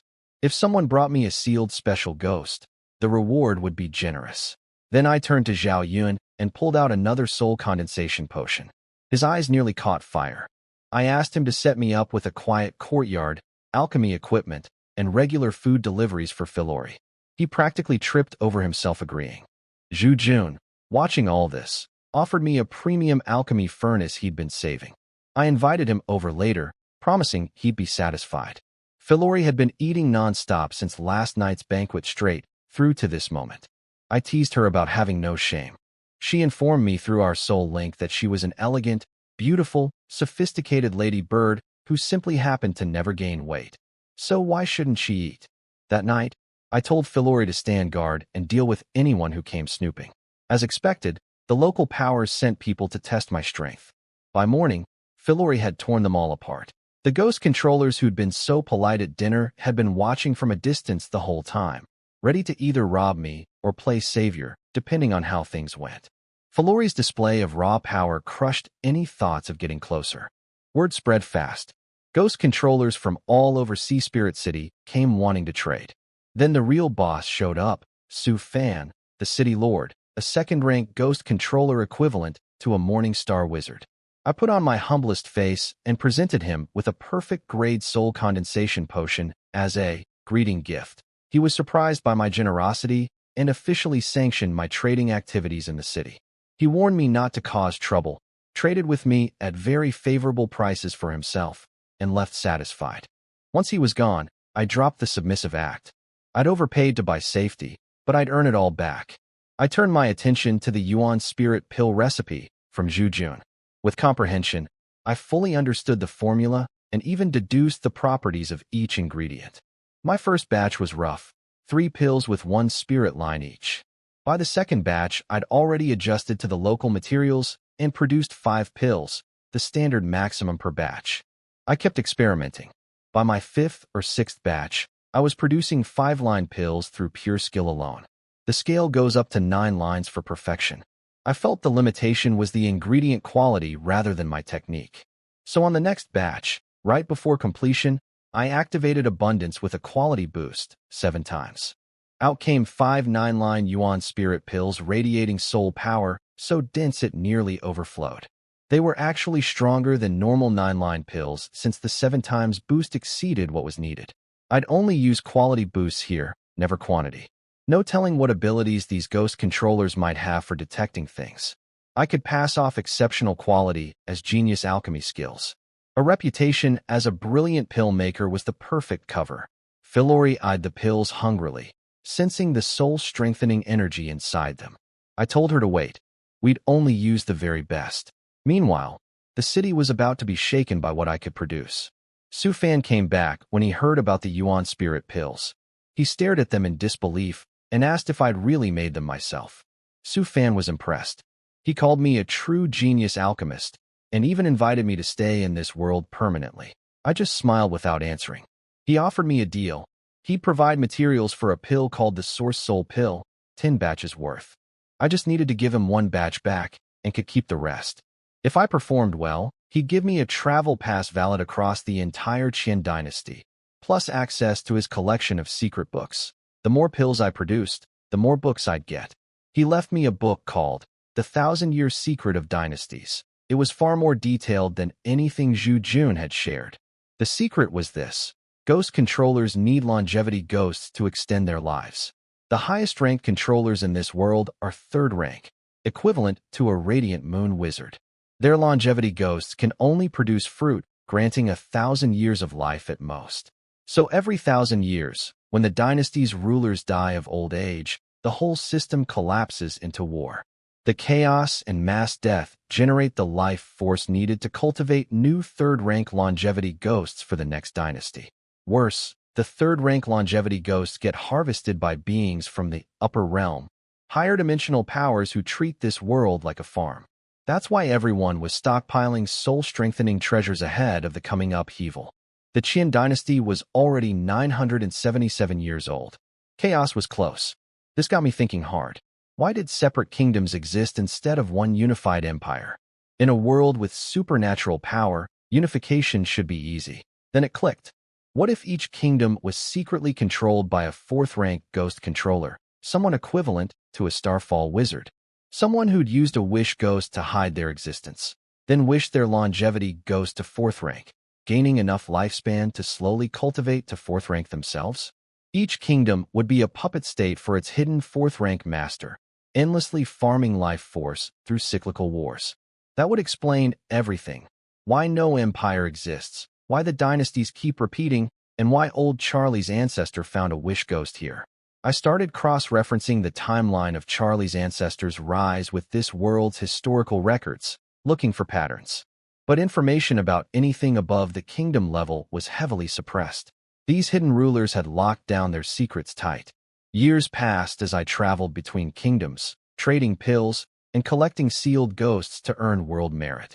I gathered plenty of useful things, longevity fruits, special ability ghosts, rare knowledge. But two things remained completely hidden: any information about the imperial dynasties above the kingdoms, and anything about wish ghosts. Nobody knew, or nobody dared to speak. Even second-rank city lords like Su Fan had nothing. Philori finally pointed out the obvious. Old Charlie had the original wish ghost intelligence. He'd know more. She was right.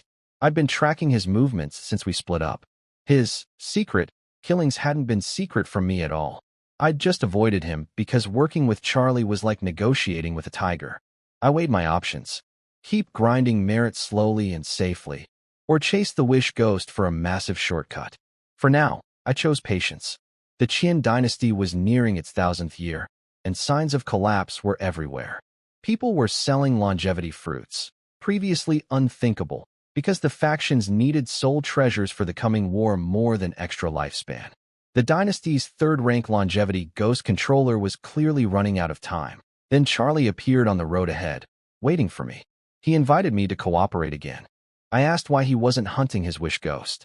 He deflected with his usual technique, throwing out a question first. Did I really think just barely meeting the 10,000 merit threshold would be enough? He handed me a memory crystal with proof. Advancing to Morningstar Wizard isn't just a pass-fail test. When the origin will helps you create your meditation method, the amount of world merit you bring determines the quality of that creation. 10,000 points gets you the bare minimum, a basic meditation method with limited potential and terrible prospects for further advancement. The more merit you invest, the deeper the origin will resonate with your soul, and the more powerful and refined your custom meditation method becomes. This changed everything.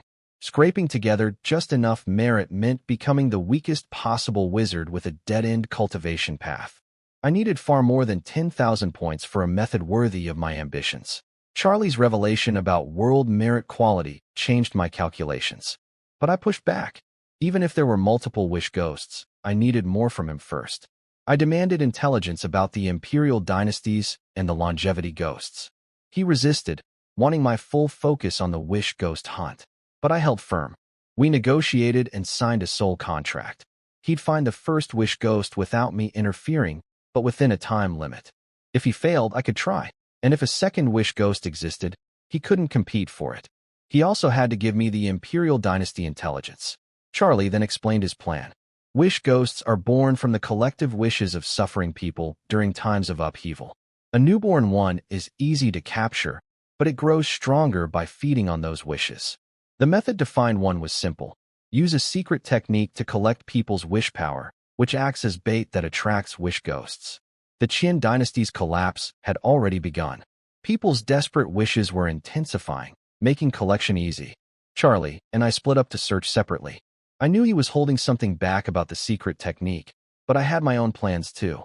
Days later, camped by a fire with Philori, I was deep in thought. She could feel my hesitation through our soul bond. She asked me directly what I needed her to do. I hesitated, then told her the truth. I devised a plan that could help us get a wish ghost and earn massive merit, but it required her to operate alone for years. It would be hard on her, and I'd been thinking of abandoning the idea. She asked one question. Could we still talk through our soul connection while on the same world? I told her yes. Her true spirit lived in my furnace rune, so within-world communication would work. She was clearly considering it seriously. I stroked her feathers and waited, not wanting to pressure her. Philori agreed without hesitation. She just wanted to be able to talk to me through our soul bond while we were apart. I told her that since her true spirit lived in my furnace rune, we could communicate anywhere on the same world. My plan was unconventional. While everyone, Charlie, the kingdoms, the hidden fourth-rank controllers, fought over the wish ghost that would naturally emerge from the Qin dynasty's collapse, I'd take a completely different path. I'd create my own wish ghost. The idea was simple but would take years. I'd send Philori to other kingdoms far from the fighting, carrying improved crop seeds I'd developed. She'd help starving people grow food, building a reputation as Philori, the plume of abundance. As gratitude and hope spread, the collective wish power of the people she helped would gather around her. Identity. I wanted to see if that concentrated wish power would birth a wish ghost connected to Philori, either giving her wish abilities or creating a companion wish ghost in her image. If it failed, no big deal. I still had the safe route of grinding world merit. I wasn't foolish enough to compete with Charlie and powerful ghost controllers for a prize I couldn't fight for. I loaded Philori's necklace with magic stones and supplies, seeds, cultivation potions for growing more seeds, and basic extraordinary materials. I fussed over her endlessly, reminding her to eat well, save her stones, and flee if outmatched. Then I watched her walk away toward a distant kingdom, looking back at me with reluctant eyes. Meanwhile, I'd stay in the Qian dynasty, cooperate loosely with Charlie, and focus on accumulating world merit through regular missions. Philori reached a ruined village and introduced herself cheerfully as Philori, the plume of abundance, offering miracle seeds. The first farmer screamed in terror at the sight of a 3-meter talking bird. The village chief was calmer but coldly skeptical. When Philori proudly announced she'd bring abundance, nobody cheered.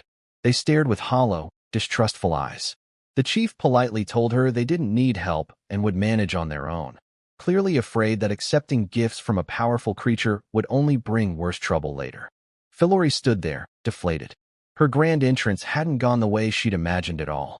The village chief politely refused Philori's help. I couldn't blame them. In a world full of ghosts and dangerous beasts, a giant talking bird offering free gifts seemed more like a trap than a blessing. Philori asked if she could at least settle on the wasteland near the village. The chief nervously agreed. The next morning, villagers watched in shock as Philori started clearing and plowing the barren land by herself. She was massive but incredibly agile, and with her supernatural strength, she finished the whole job by noon. She planted the bread potatoes I'd given her, special seeds from the wizard world that grow in any soil and actually restore the land's fertility over time. I'd spent considerable effort finding and learning to produce these seeds. They weren't valued by wizards who didn't care about feeding ordinary people, but my roots ran deep when it came to farming. The chief sent someone to fetch a local ghost controller to check on Philori. The controller saw her travel permit, complete with a portrait I'd specially arranged, confirmed she had an owner and was following the rules, and left without incident. Then Philori noticed the village was far from the river. Carrying water for irrigation was a constant struggle, so she started digging an irrigation channel from the river to the village, carving through earth with her powerful claws and wings. That's when everything changed. A villager ran to the chief screaming that the beast was digging a water channel. The old man rushed over and broke down crying when he saw it. He dreamed of building a channel for years, but could never unite the villagers. Too many were tenant farmers working other people's land with no stake in improvements. By the time Philori finished, the entire village had gathered around her. The chief fell to his knees, overwhelmed with shame for turning her away. The villagers followed. He begged to know her name so they could honor her for generations. Philori struck her rehearsed dramatic pose and announced grandly, "I am Philori, the plume of abundance." Unfortunately, she was covered head to talon in dirt from digging, which made the whole scene more endearing than majestic. The village chief had a complete change of heart. He cleared out his own home, the best house in the village, and filled it with straw bedding for Philori. She cleaned herself up with wind magic and sat down by the fire to explain her purpose. She was the plume of abundance, here to bring food and warmth, and she wanted the villagers to spread this gift to others. She showed them what she'd planted. Bread potatoes that grow in any soil, restore land fertility, yield enormously across all 4 seasons, and store for ages. Cotton tree seeds for clothes and blankets. And abundance rice, named after herself, with far higher yields than their current crops and year-round harvests. The chief asked the crucial question, was this a one-time thing? Philori proudly told him they just needed to save seeds from each harvest, and they could replant forever. The next day, she dug a deep well with fresh water. The village planted cotton on wasteland and abundance rice on their good fields. When harvest came, the bread potatoes were massive and delicious. The villagers cheered, and quietly, their grateful wish power began flowing into Philori's shadow. They carved a stone statue of her and renamed the village Abundance Village. Philori left them with instructions to share the seeds with others, then moved on.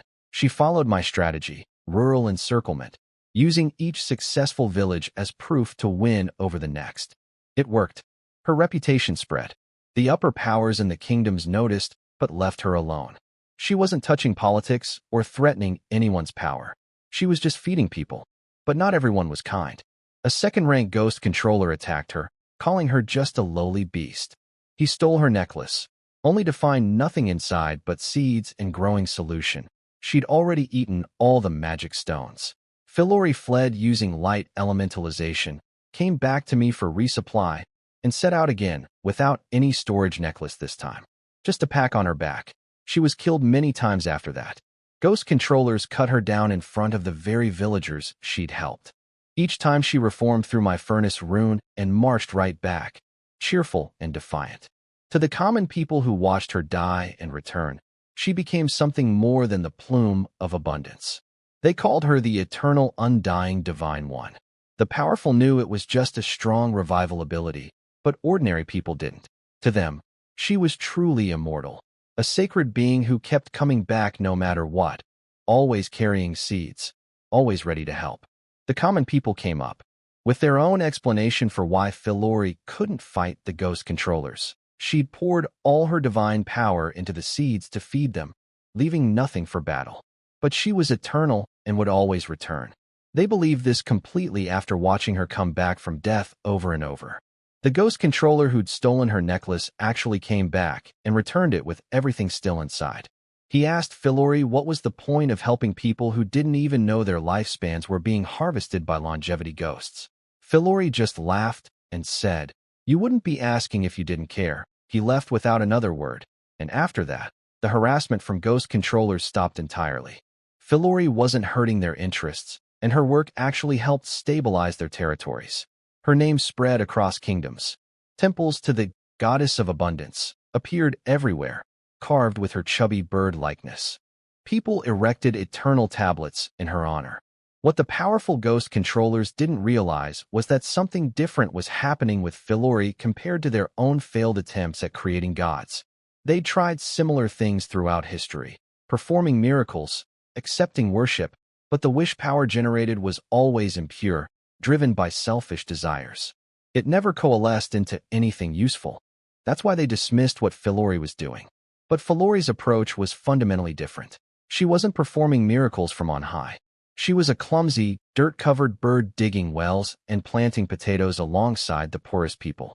Her sincerity was real.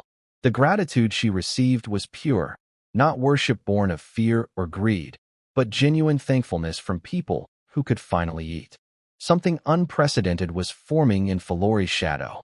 The pure wish power was attracting not just the rule of wishes, but fragments of abundance, eternity, and other rules, all weaving together into something far beyond an ordinary bazaar.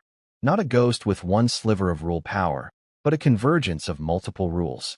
A true divine being of this world. Philori herself had no idea. She was busy teaching villagers irrigation techniques.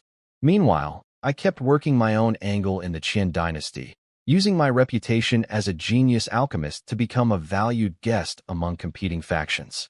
They paid me in sealed bazaars, which I steadily contributed for world merit, building my reserves one step at a time.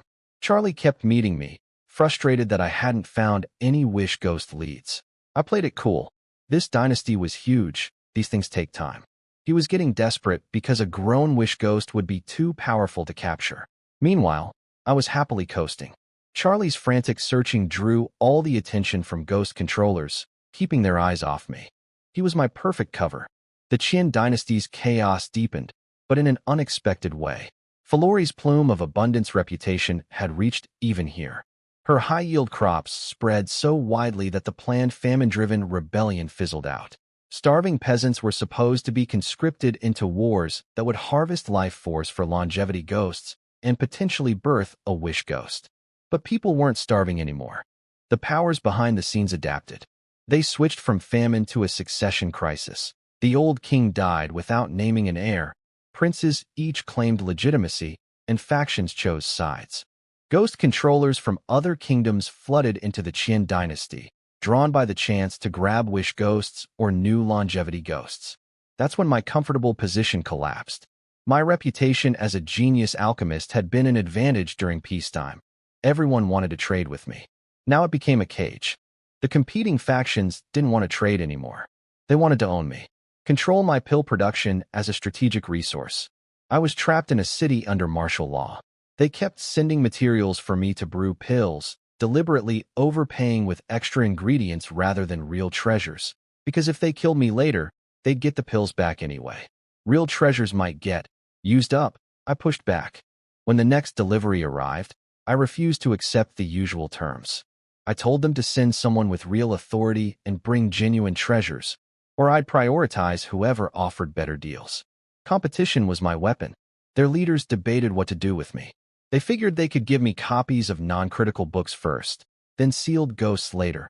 All stuff they'd recover from my corpse when they eventually killed me. They thought they had me cornered. They were wrong. The factions kept feeding me sealed ghosts as payment, thinking they were worthless trade goods since outsiders could only control one or two at most.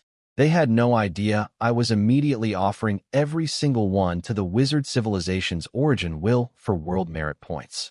Other outsiders who came here usually kept the ghosts for personal use as ghost controllers, so nobody in this world ever realized the ghosts could be traded in bulk for merit. This world was basically an abandoned buffer zone between civilizations, regularly raided by everyone. Too far from the bizarre civilization's core to be worth protecting, but valuable because it occasionally produced wish ghosts. I milked the factions for everything they had. First came books and secret knowledge, then sealed special ability ghosts when they ran out of books. My world merit climbed steadily until I had enough to advance to Morningstar Wizard. But now a third-rank ghost controller was stationed to watch me around the clock. The factions had realized how much they'd given away and were taking turns posting their strongest to prevent my escape. Time to call in old Charlie. He arrived looking haggard. His own search for wish ghosts had clearly been rough. I showed him a trace of wish ghost rule fluctuation I detected. His eyes went wide. I had found one. My terms were simple. Carry me out of the third-rank ghost controller's surveillance zone to another kingdom's territory, and I'd give him the wish ghost's location. He tried threatening me by mentioning he knew what Philori was doing. I shrugged it off and showed him my 1,000-year longevity fruit. I'd gotten it from the factions who'd been eager to keep me working. I also had enough merit to buy an emergency teleport home, but I wanted to stay longer and earn even more. Charlie laughed when he figured out my plan. He agreed to help me escape, but suggested we think bigger. Why just sneak away when we could pull off one major score before leaving? We started plotting together. I told Charlie to stop overthinking and just get me out. The third-rank ghost controller watching me wasn't someone to mess around with. Either we leave now, or I'd just spend merit on an emergency teleport and advance to Wizard on my own. Charlie grumbled, but agreed. He showed me a substitute puppet that could mimic my soul, aura, and appearance for a while, buying us time. Then he pulled out a small mirror-like treasure and activated it. We were sucked into something called the Mirror World, a gray dimension full of glowing portals that looked like reflections from every shiny surface in the real world. Charlie warned me not to try any exit except the ones he'd prepared, since most were traps set by mirror creatures. His treasure's protection was time-limited, so we moved fast. We emerged on a lake surface just outside the city. Charlie immediately triggered a preset teleportation array. The moment we vanished, the lake exploded into ash. The third-rank ghost controller had arrived just seconds too late. After teleporting, I immediately spent world merit to have the wizard civilization's origin will erase the tracking marks on me. It cost a lot, but I wasn't going to let them chase me across kingdoms. Charlie was impressed by my decisiveness, but kept demanding the wish ghost location. I told him not yet. Our deal said he had to get me to another kingdom first. He fumed, but complied, pulling out a flying treasure and carrying us toward the nearest border. We slipped out of the Qin dynasty by blending into a merchant caravan. Once we were clear, I ran hard and fast. Charlie stuck to me like glue, afraid I'd disappear. When he finally demanded the information, I asked him a question first. Did he really think a mere alchemy genius warranted a third-rank ghost controller guard? Why had I chosen that particular city to settle in among all the places I'd visited? The implication was clear. I'd found the wish ghost's presence in that very city, which was why I'd stayed there so long. And the faction's extreme response to keep me contained wasn't just about pills. Something bigger was going on in that location, and the wish ghost was connected to it. Now it was Charlie's turn to go silent. Charlie figured it out instantly. A mere alchemy genius wasn't worth a third-rank ghost controller's time. The only thing that justified that level of security was the presence of a wish ghost, and I'd been sitting right next to it the whole time. I'd found the wish ghost early on, but the soul contract prevented me from capturing it myself. The local ghost controllers had found it too and sealed it away to cultivate it to third rank. So I stayed put, harvested resources, and waited for Charlie to come to me. By the time he arrived, the wish ghost was hidden so well he couldn't detect it. I'd played him perfectly. He was furious. I reminded him of his own lesson. Between wizards, only profit matters. I'd simply made the most profitable choice. He threw me a memory crystal with the longevity ghost and Imperial Dynasty information before storming off toward the city to try his luck against those ghost controllers. The information inside was shallow, technically fulfilling the contract, but barely useful. Clever old Fox had left loopholes in the agreement too. Fair enough. I'd done the same to him. I headed to a distant kingdom to hide and study in peace. Let Charlie fight those third-rank ghost controllers over the wish ghost. That was exactly what I wanted, him drawing all the heat. Through our soul link, Philori chattered happily about everyone she'd helped. I told her she'd done wonderfully and to keep following her heart's truest feelings. What I hadn't expected was that my throwaway gambit had actually worked, far beyond what I'd imagined. Philori wasn't just collecting wish power anymore. The pure, sincere gratitude of millions of people she'd fed and clothed had done something unprecedented. It had attracted not just the rule of wishes, but rules of abundance, eternity, and more, all converging in her shadow. These rules were being unified by something even higher, a concept. Concepts are powers that govern rules themselves. They require 7th rank strength to even begin wielding.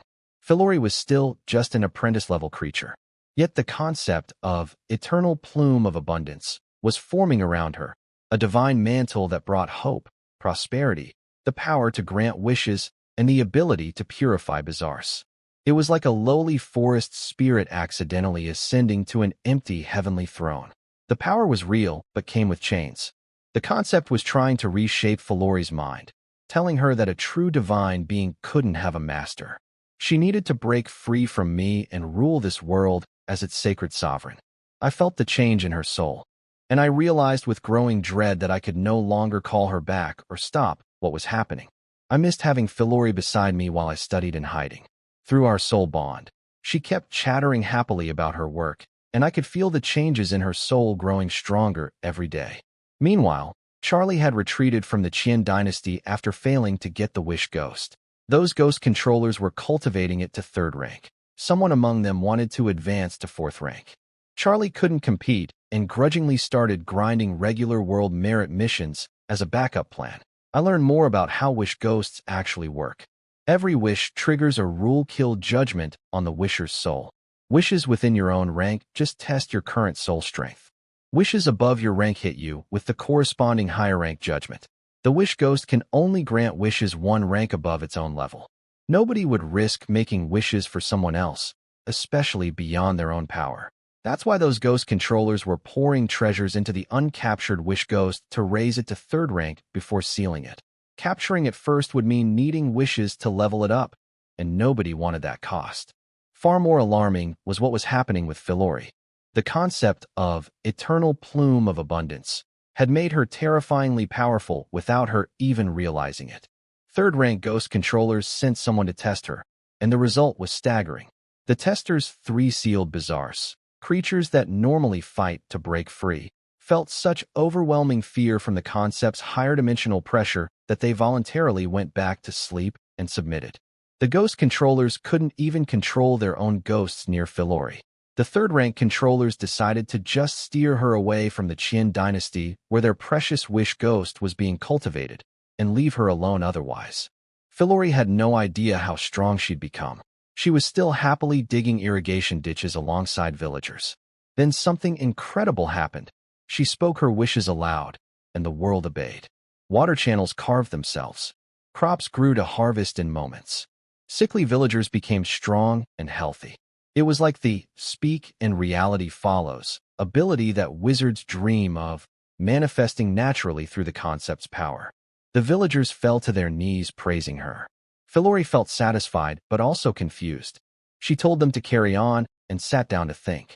Then came her favorite time of day, chatting with me through our soul link. She told me excitedly about what she'd done, asked if I missed her. What neither of us realized was that her shadow was listening to everything. Something was growing inside it, something with its own thoughts, watching Philori's bond with me, waiting for the right moment. Philori missed me terribly. Every time we talked through our soul bond, the confusion the concept tried to plant in her mind would vanish, replaced by simple happiness. But the shadow in Philori had its own will now. Frustrated that Philori wouldn't abandon me, it decided to investigate me personally. While Philori slept, the shadow took her form, a perfect copy, and appeared at my hiding place in an instant. This fake, Philori, acted just like the real one, bouncing over cheerfully, begging for food, cuddling against me. I felt something was off the moment I touched her, but I played along. I cooked for her, leaned against her to read my books, and treated her with the same warmth I always showed Philori. She seemed deeply satisfied just being near me, watching me quietly. The next morning, as she was about to leave, I stopped her. I told her she didn't need to pretend next time. She could just come as herself, and I asked to see her real form. She went still. Then slowly, her white feathers turned black. She stood there nervously, a dark mirror of Philori, waiting for my reaction. I told her she was beautiful too, and that she was a good child just like Philori. I gave her a name, Philonite. I told her she could visit any time and could use soul communication with me just like Philori did. She nuzzled against me gently, then marched off trying to look dignified. Once she thought she was alone, she covered her face with her wings and whispered her new name to herself, giggling shyly. Then she dissolved back into Philori's shadow. Meanwhile, old Charlie had finally tracked down the new Wish Ghost location using his last resort treasures, only to find it was connected to Philori. He stood at a distance watching her work, stunned. He realized I hadn't been searching for a Wish Ghost at all. I'd been creating one. He'd underestimated me completely. But Charlie wasn't giving up. He didn't have enough world merit yet, so he couldn't fight directly. Instead, he hatched a new scheme. He'd leak information to the third-rank ghost controllers about Philori, setting them against her to create chaos he could exploit. He wanted both Wish Ghosts to clash so he could pick up the pieces. Philori had known about Philonite all along. She'd sensed her shadow developing into a split soul and had actually wished for it to happen. She wanted another version of herself that could help me. That's why Philonite was born with intelligence and feelings instead of being a mindless rule creature like other Bizarres. The love for me was carved into their shared, true spirit, so Philonite inherited it completely. Philori confronted Philonite directly. She popped out of the shadow, and they immediately started fighting. Philori furious about Philonite sneaking off to visit me behind her back. Philonite smugly told her that her name was a gift from me. More fighting. But Philonite pointed out the obvious. They were the same being, born from the same soul, and both loved me equally. Philori grudgingly accepted this, but insisted she was the older sister since she came first. Then they merged. Their souls fused into one complete entity, and the power that surged out was beyond fourth rank, surpassing even Starfall Wizard level. Philori understood everything now. Philonite was the concept of eternal plume of abundance, made manifest, commanding multiple rules, wielding power that normally required 7th rank to even touch. They came to me together through our soul link and presented their plan. The concept's power was overwhelming in this world because the world's origin fed it constantly. But away from this world, they'd only have Morningstar wizard-level strength on their own. So rather than hoarding that power, they wanted to offer the concept to the wizard civilization's origin will in exchange for massive world merit, enough to fuel the absolute best possible advancement for me. They'd keep the concept's foundational potential as their personal heritage, and as my furnace flame, they'd grow stronger alongside me as I advanced.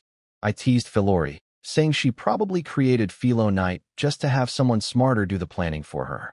She insisted that since Philonite was her split soul, any cleverness Philonite showed was really her own genius. Then they demonstrated their fused form's soul pressure through our bond. It was staggering. I asked Philori what they looked like when fused. She said it was basically her normal appearance, just with Philonite becoming a single black antenna feather alongside her white one. Not exactly the dramatic transformation I'd imagined. I told them their plan needed work. If they had no rivals left in this world, why rush to leave? They should gather as much world merit as possible first. I added some refinements to their plan and sent them off with new tasks. Meanwhile, old Charlie was making his own moves. He contacted the third-rank Ghost Controllers Alliance through a puppet proxy, revealing he knew their secret plan. They were cultivating a third-rank Wish Ghost so someone could wish their longevity. Ghost Master passed the fourth-rank threshold, establishing a true empire. Charlie also warned them that even if they succeeded, the upper realm would eventually crush them once their newly advanced leader departed. Then he dangled the real bait. He claimed to have a method to control the Divine One, Philori. If they could harness her power, they wouldn't need to fear the upper realm at all. He offered partial documentation as proof, an ancient Imperial-era technique for controlling bazaars without sealing them. The Ghost Controller Alliance's leader compared it against fragments they'd collected over centuries from their own dynasty's vaults. It matched. The leader's ambition ignited. Controlling a true Divine One would make them untouchable, even against fourth-rank Ghost Controllers from above. He authorized a massive payment, rare treasures and sealed special bazaars from the Qin dynasty's deepest reserves. They tried tracking old Charlie first, of course, but failed completely. So they traded honestly. Charlie walked away loaded with treasures, which he'd convert into world merit. He'd also set the Ghost Controllers on a collision course with Philori, creating the chaos he needed. As for me, I was quietly working on a different problem entirely, figuring out how to free Philori from the concepts tied to this world so she could leave with me. I figured out what Philori needed to do before she could leave this world. The wish power that made her divine came with karmic debt. She had to fulfill the wishes that created her. The abundance part was done. She'd fed countless people. But the strongest wish woven into her identity was the people's desire to be free from the bazaars, the ghosts that terrorized them. That debt had to be settled. While I planned, the Ghost Controller Alliance leader decided to advance to fourth rank first before moving against Philori. Smart. He wanted maximum strength. He sent scouts to test her abilities while he prepared. I wasn't going to wait for old Charlie to keep scheming behind everyone's backs. With Philori at full power, fused with Philonite, we had overwhelming force.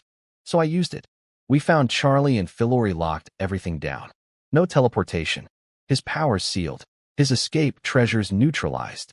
He was stunned. Even third-rank Ghost Controllers couldn't have stopped his getaway tools. But Philori's concept-level authority simply overrode everything. I had Philori extract all his memories and knowledge. Then I took every treasure he owned. Finally, I looked at his soul for a long moment, sighed, and let my furnace fire consume it. He'd schemed against me from the very beginning. This was the price. From his memories, I learned everything. This world had been his ancestors' personal hunting ground. A Starfall wizard who'd farmed wish ghosts here for profit over generations. The world also had hidden markets where wizard apprentices and other civilizations' practitioners traded in secret. Charlie had known about all of it. I also discovered the Alliance leader was about to advance to fourth rank using a wish ghost they'd cultivated. Once he did, he'd produce 10,000-year longevity fruits, incredibly valuable. I'd wait for him to complete his advancement, then take everything. Philori was eager to raid the hidden markets too. Her power now eclipsed everyone there without anyone even detecting her sweep. But I held her back. These people had powerful backers we couldn't afford to provoke. We'd trade fairly at those markets instead. Patience had gotten me this far. No reason to get greedy now with the biggest prize still ahead. I decided to play it safe with the hidden market traders. From Charlie's memories, I knew that Starfall wizards were far beyond what even Philori could handle if they got serious. A Starfall wizard could destroy this entire world, and without the world's origin feeding her power, Philori would drop to Morning Star level instantly. Her current strength depended entirely on this world existing. So we traded fairly. Philori swept across the bizarre world, sealing up extraordinary resources and ghosts everywhere. Special ones went straight to the origin will for merit points. Ordinary ones we sold in bulk to the hidden market merchants. This also fulfilled part of Philori's karmic debt. The people had wished for the ghosts to be eliminated, and we were delivering. Then we raided the dynasty's treasuries. The Ghost Controller Alliances were furious, but I didn't care about their feelings. They'd been planning to harvest millions of ordinary people's lifespans to feed their longevity ghosts anyway. In my eyes, Everything here already belonged to me. Philori was the strongest force on this world, and I was Philori's master. Simple math. I converted the looted resources into treasures from various civilizations through the hidden markets, building up an incredible stockpile. Meanwhile, the alliance leader, a man named Su Yuan, was preparing to advance to 4th rank. He'd originally planned to have a loyal subordinate use the Wish Ghost to wish for his advancement. But that subordinate had died helping the Wish Ghost reach 3rd rank, likely sabotaged by Su Yuan's own allies, who wanted to replace him with their own people. Forced to do it himself, Su Yuan used the control technique he'd gotten from Charlie. He commanded the 3rd rank Wish Ghost to break through the world's limit and advance him to 4th rank. The rule-kill judgment crashed down like a heavenly blade. Every protective treasure he'd accumulated over centuries shattered into ash. His soul barely survived. But he made it. He was now a 4th rank ghost controller, and he sealed a 3rd rank Bazaar as his 4th controlled ghost. He was weakened, his soul drained, but even a weak 4th rank was stronger than any 3rd rank. His allies held still. I watched from afar and smiled. He'd done exactly what I needed. Now I just had to wait for him to produce those 10,000-year longevity fruits before I took everything. Su Yuan advanced to 4th rank and immediately sent his longevity ghost to harvest lifespans. His allies fell in line, calling him, Your Majesty, and offering treasures to help him recover. He ordered them to stir up wars across every kingdom. More death meant more life force for the longevity ghost to produce 10,000-year fruits. Philori sensed his advancement, but waited for my command. I studied the situation carefully. According to Charlie's intelligence, each 10,000-year fruit required an entire kingdom's worth of war casualties. Su Yuan would keep the first fruit for himself, then launch world-spanning conflicts to produce more for his followers, building loyalty while paving the way for his empire. I asked Philori and Philori whether the coming wars would affect their power, since it depended on the people's goodwill. Philori answered clearly. We'd already helped these people more than anyone ever had, but we weren't gods responsible for this world. Everything they'd done was for me. My compassion had guided their actions, but I wasn't obligated to save everyone. They belonged to me, and even if they became divine, they'd still be my divine beings. Their conviction put my worries to rest. The wars erupted across every kingdom. At first it was just soldiers, but soon ghost controllers joined the slaughter. Lower-ranked ones fought for their own beliefs and families, even as the upper echelons treated everyone as expendable resources. The carnage was exactly what Su Yuan needed. Philori used her Speak and It Happens ability to plant an idea in Su Yuan's mind. Don't use the fruits immediately, stockpile them, and hold a grand banquet to distribute them later. He adopted the thought as his own, reasoning it would motivate his followers to fight harder. He had no idea it was Philori's will manipulating him, making him collect all the fruits in one place for us. While we waited for the harvest to ripen, I spent my time on the most important question. What kind of meditation method should I create when I advance? With this much world merit, I could invest heavily in its foundation, capabilities, or completeness. But merit was finite, so I had to choose carefully. I discussed options endlessly with Philori and Philori, weighing everything against my system's abilities. After long discussions with Philori and Philori, I finally settled on my meditation method plan. Now it was time to harvest. We'd been putting on an act for a long time. Su Yuan had sent waves of 3rd-rank ghost controllers to test Philori, and she pretended to struggle against group attacks, letting them think they'd found her weakness. He was confident he could capture her after his celebration banquet. Philori used her Speak and It Happens power twice. First, all 3rd-rank ghost controllers would attend the banquet. Second, Philori's ghost domain would silently envelope the entire venue while they feasted. The banquet was grand. Su Yuan sat on his imperial throne, basking in his followers' admiration. He revealed 7 10,000-year longevity fruits, keeping one for himself and promising the rest as rewards. The room burned with greed and excitement. Then Philori and I walked in. The atmosphere froze. Su Yuan smirked, saying he'd planned to capture her after the feast anyway. How convenient that she'd come to him. Philori struck her signature pose, Philori's black antenna feather mimicking it perfectly, and spoke. I say, nobody here except me shall use any power. The concept's authority crashed down. Every third-rank ghost controller was instantly paralyzed. Su Yuan resisted partially. His fourth-rank strength gave him some room, and taunted us, asking how long Philori could maintain this. I told Philori not to hold back. She obliterated every third-rank ghost controller in an instant, carefully sealing their reviving bazaars. Each one was world merit for me. Then Philo Knight's ghost domain fully deployed, and their fused power crushed Su Yuan completely. His fourth-rank strength meant nothing against concept-level authority backed by the world's origin. He died without even getting to fight. I collected everything, the 7 longevity fruits, all the sealed ghosts, every treasure in the room. Then came the final step. Philori spoke one more wish. I say, my master will find the bloodline power of the original Philo bird, the great arbiter of the firmament. She strained under the weight of it. The wish consumed enormous amounts of the world's origin. But the rule of wishes answered. I immediately dove into the microscopic world of Philori's blood, searching through the ocean of bloodline energy bodies. This time was different.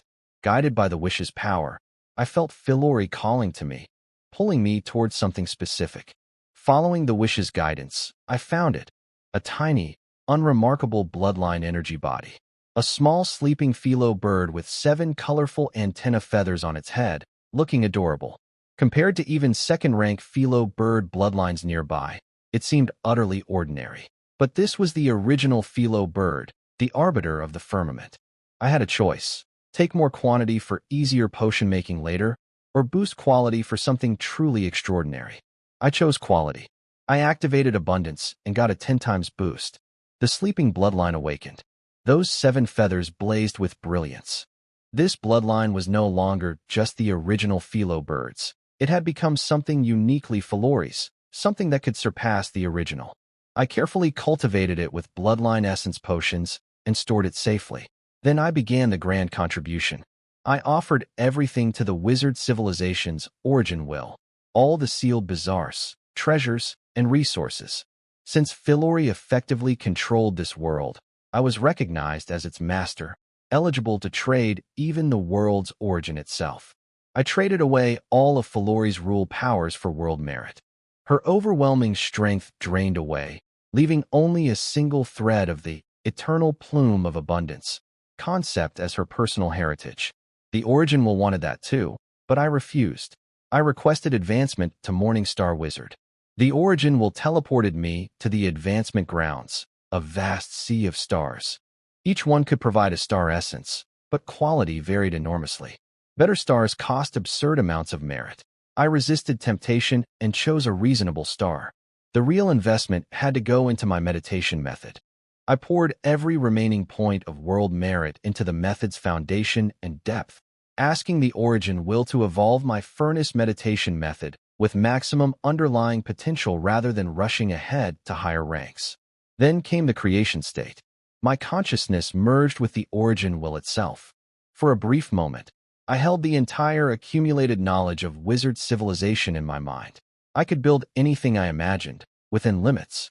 This was why advancing to wizard required the origin will's help. No apprentice could do this alone. The clock was ticking, and every second of this borrowed omniscience counted. Being merged with the origin will's knowledge was like having unlimited internet access, but limited data. I had to choose carefully what to download. My meditation method needed 5 things. A personal world space for abundance to work at full potential, instant cast abilities like the Wish Ghost's power, full integration with Philori.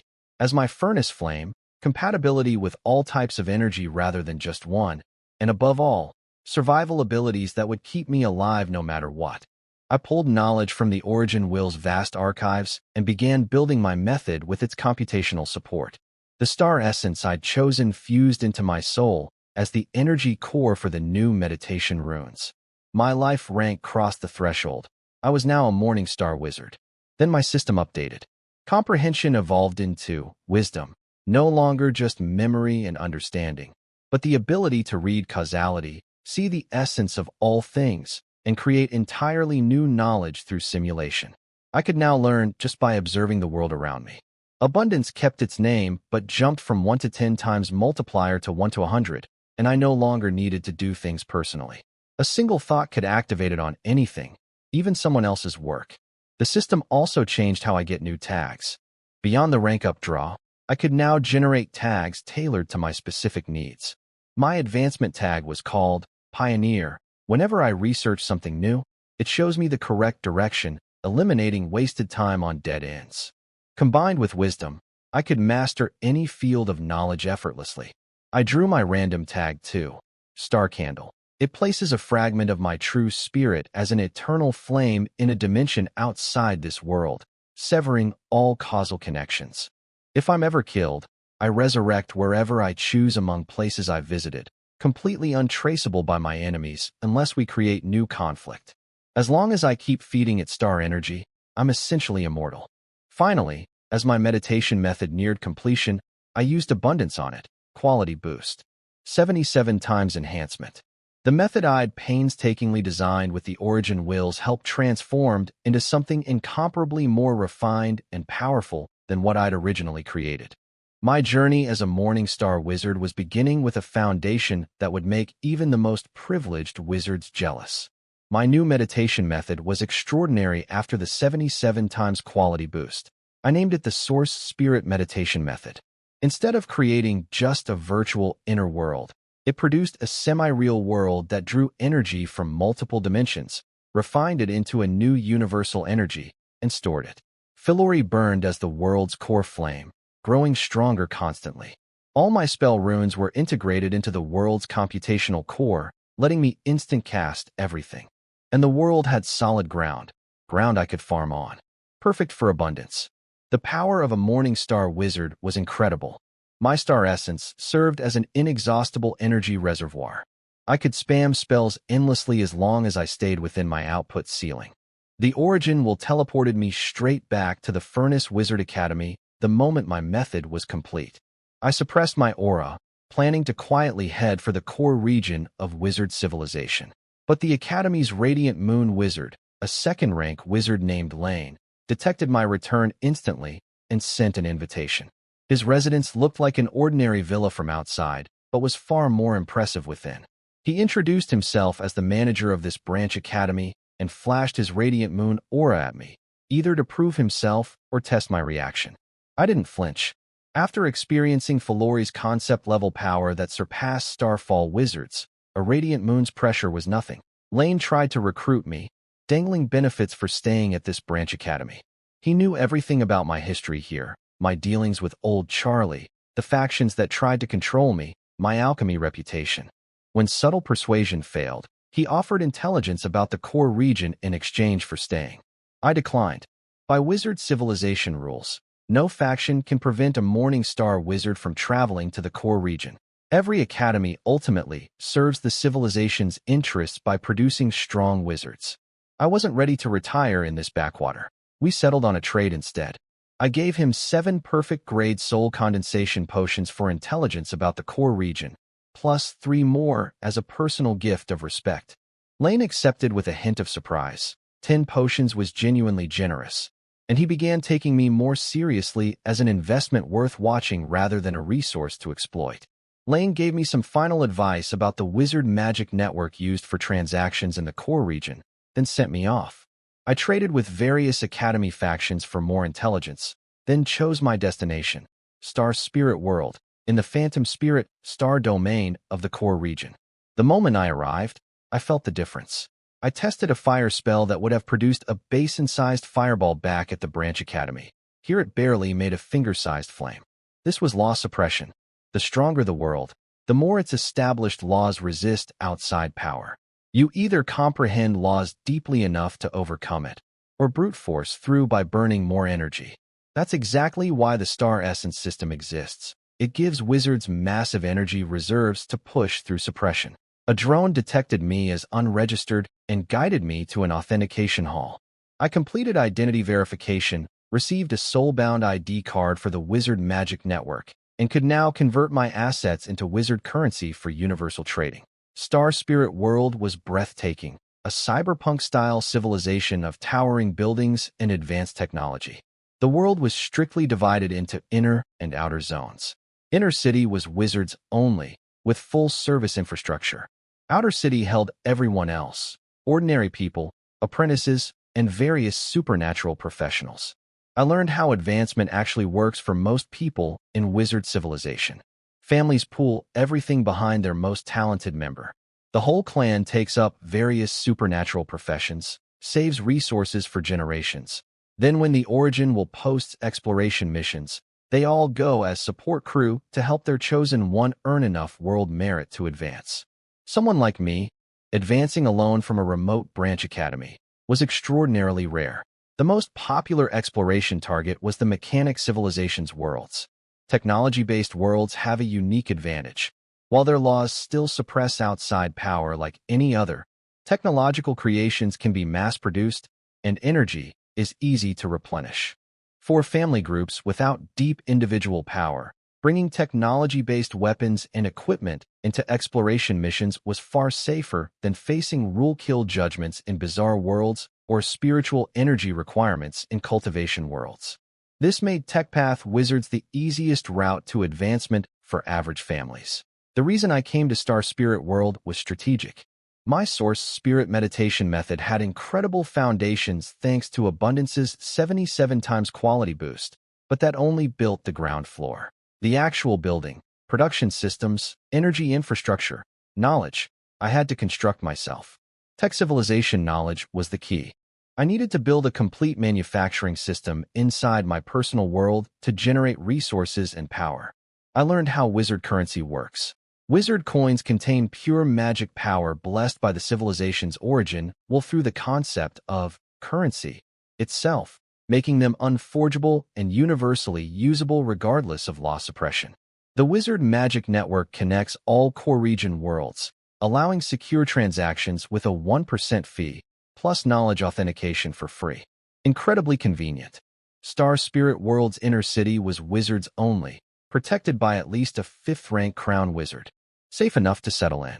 I checked property prices and quickly downgraded my dream of a small manor to a modest house with a yard. My wealth from soul condensation potions looked impressive back at the branch academy, but converted to wizard coins in the core region, it was barely middle class. I bought a place near the commercial district.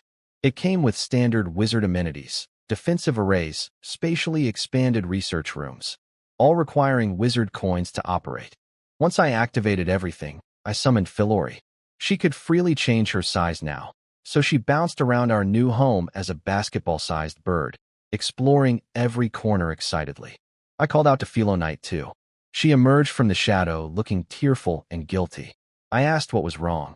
Had Philori been bullying her? She sniffled and said no. She just felt bad because she couldn't help me anymore. After giving up all her rule powers to the Origin will for world merit, she was back to baseline strength. The concept of eternal plume of abundance still existed as a tiny seed within her, but its overwhelming power was gone. She felt useless. I comforted Philori about losing her divine powers. I told her the strength she has now is real and solid. She just needs to keep training. She nestled into my arms. Then Philori barged in to compete for cuddle space.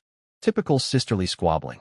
I set them up with Wizard Network access and gave them spending money in wizard coins, then sent them out to explore the inner city and gather intelligence through the social circles that exist for wizard companions. Not just playing, working. Meanwhile, I focused on understanding what I'd come here for, the mechanic civilization's technology. The mechanic civilization worships science and warfare.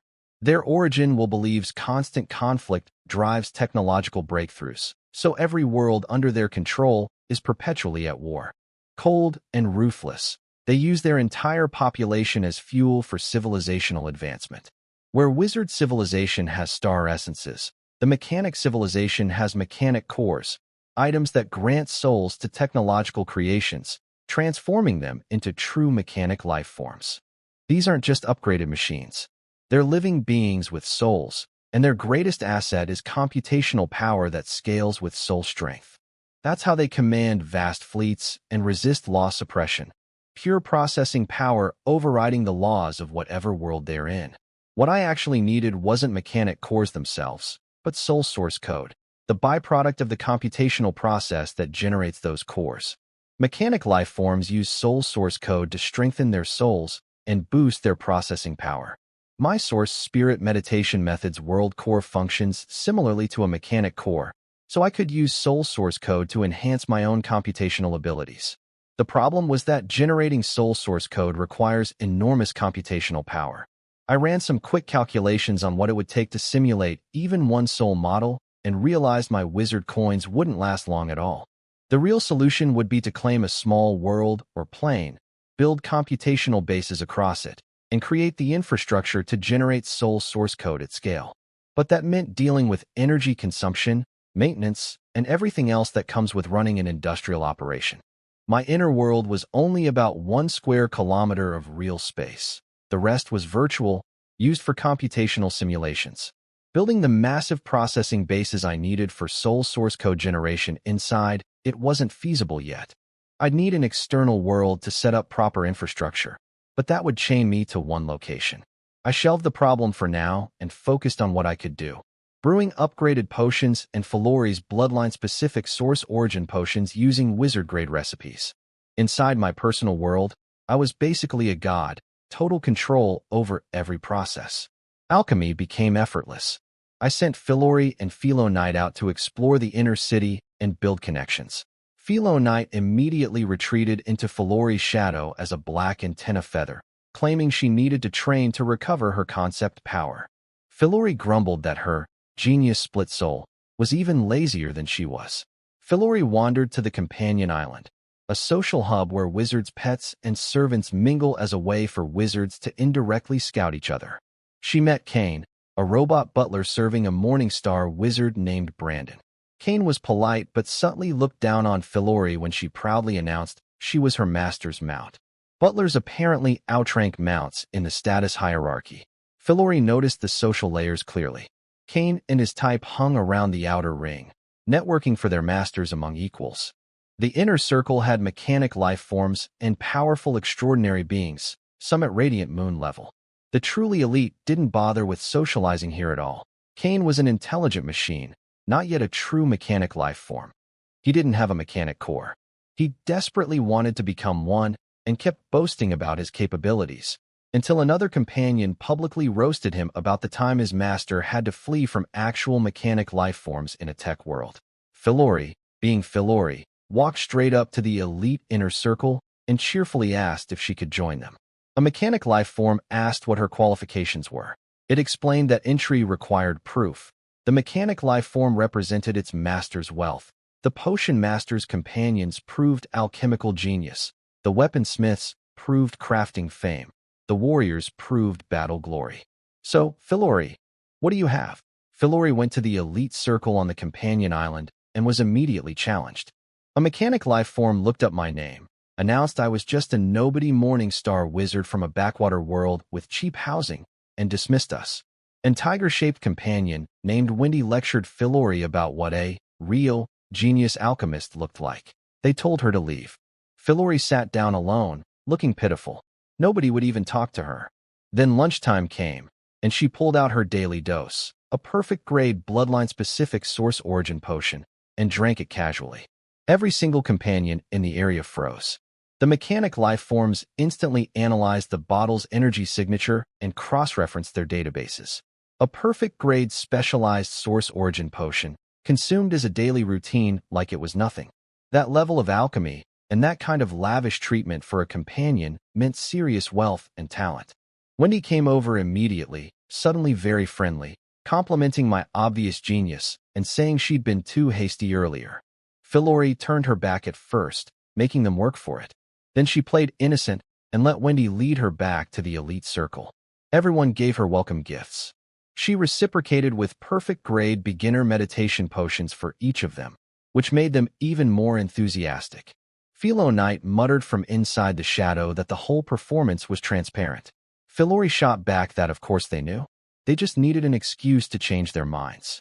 Making them come to her, instead of begging for acceptance, was the whole point. It demonstrated my value as something they discovered, not something I advertised.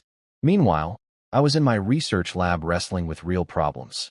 Philori's source origin potions needed upgrading to wizard-grade formulas requiring expensive materials from the wizard network. I needed countless spell rune constructions purchased with wizard coins. and my source spirit meditation method. After that 77 times quality boost, required astronomical computational power to advance toward Radiant Moon Wizard. Even with Pioneer guiding me, my current processing power would take 10,000 years of simulation and still fall short. What I truly needed was a perfectly loyal mechanic lifeform to handle manufacturing, research simulation, and resource management, freeing me to focus purely on study. My goal was to evolve my world's energy core into something equivalent to a mechanic core itself. I started by brewing perfect-grade soul condensation potions inside my personal world, then multiplying them with abundance. But I couldn't sell them freely. Even though the Wizard Network claims to protect traders, I didn't trust it completely. If someone noticed I could mass-produce perfect-grade potions without consuming soul power, something even the strongest wizards with mechanic lifeform assistance can't do cost-effectively, they'd come after my method. I could only sell amounts that a talented alchemist would reasonably produce, and I had to use disguises at underground markets for the rest. What I really wanted was access to traders from other civilizations.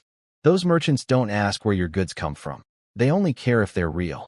That evening, Philori came home, and we did our daily meditation training. She served as the furnace flame at the world's energy core, catalyzing massive energy flows. It left her exhausted. Philonite had been training hard all day too, staying fused with Philori rather than coming out separately.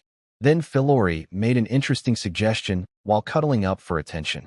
She said since Philonite was too lazy as her genius split soul, maybe I could help her create a new split soul, one modeled after a mechanic life form. That kind of split soul could handle multiple tasks simultaneously and help me with research and production. I told her split souls don't grow on trees. Philonite's creation required an entire world's accumulated wish power and perfect circumstances. But Philori pointed at her head. She was growing a third antenna feather alongside her white and black ones. She theorized that each feather represented a potential split soul, just like the original Philo bird had 7 colorful feathers. 7 feathers, 7 split souls. I went quiet, thinking hard. Was this actually an innate ability of the original Philo bird's bloodline? The power to create multiple split souls? The information about the arbiter of the firmament's true abilities was incredibly rare and expensive. I couldn't confirm it easily, but the idea lodged itself firmly in my mind.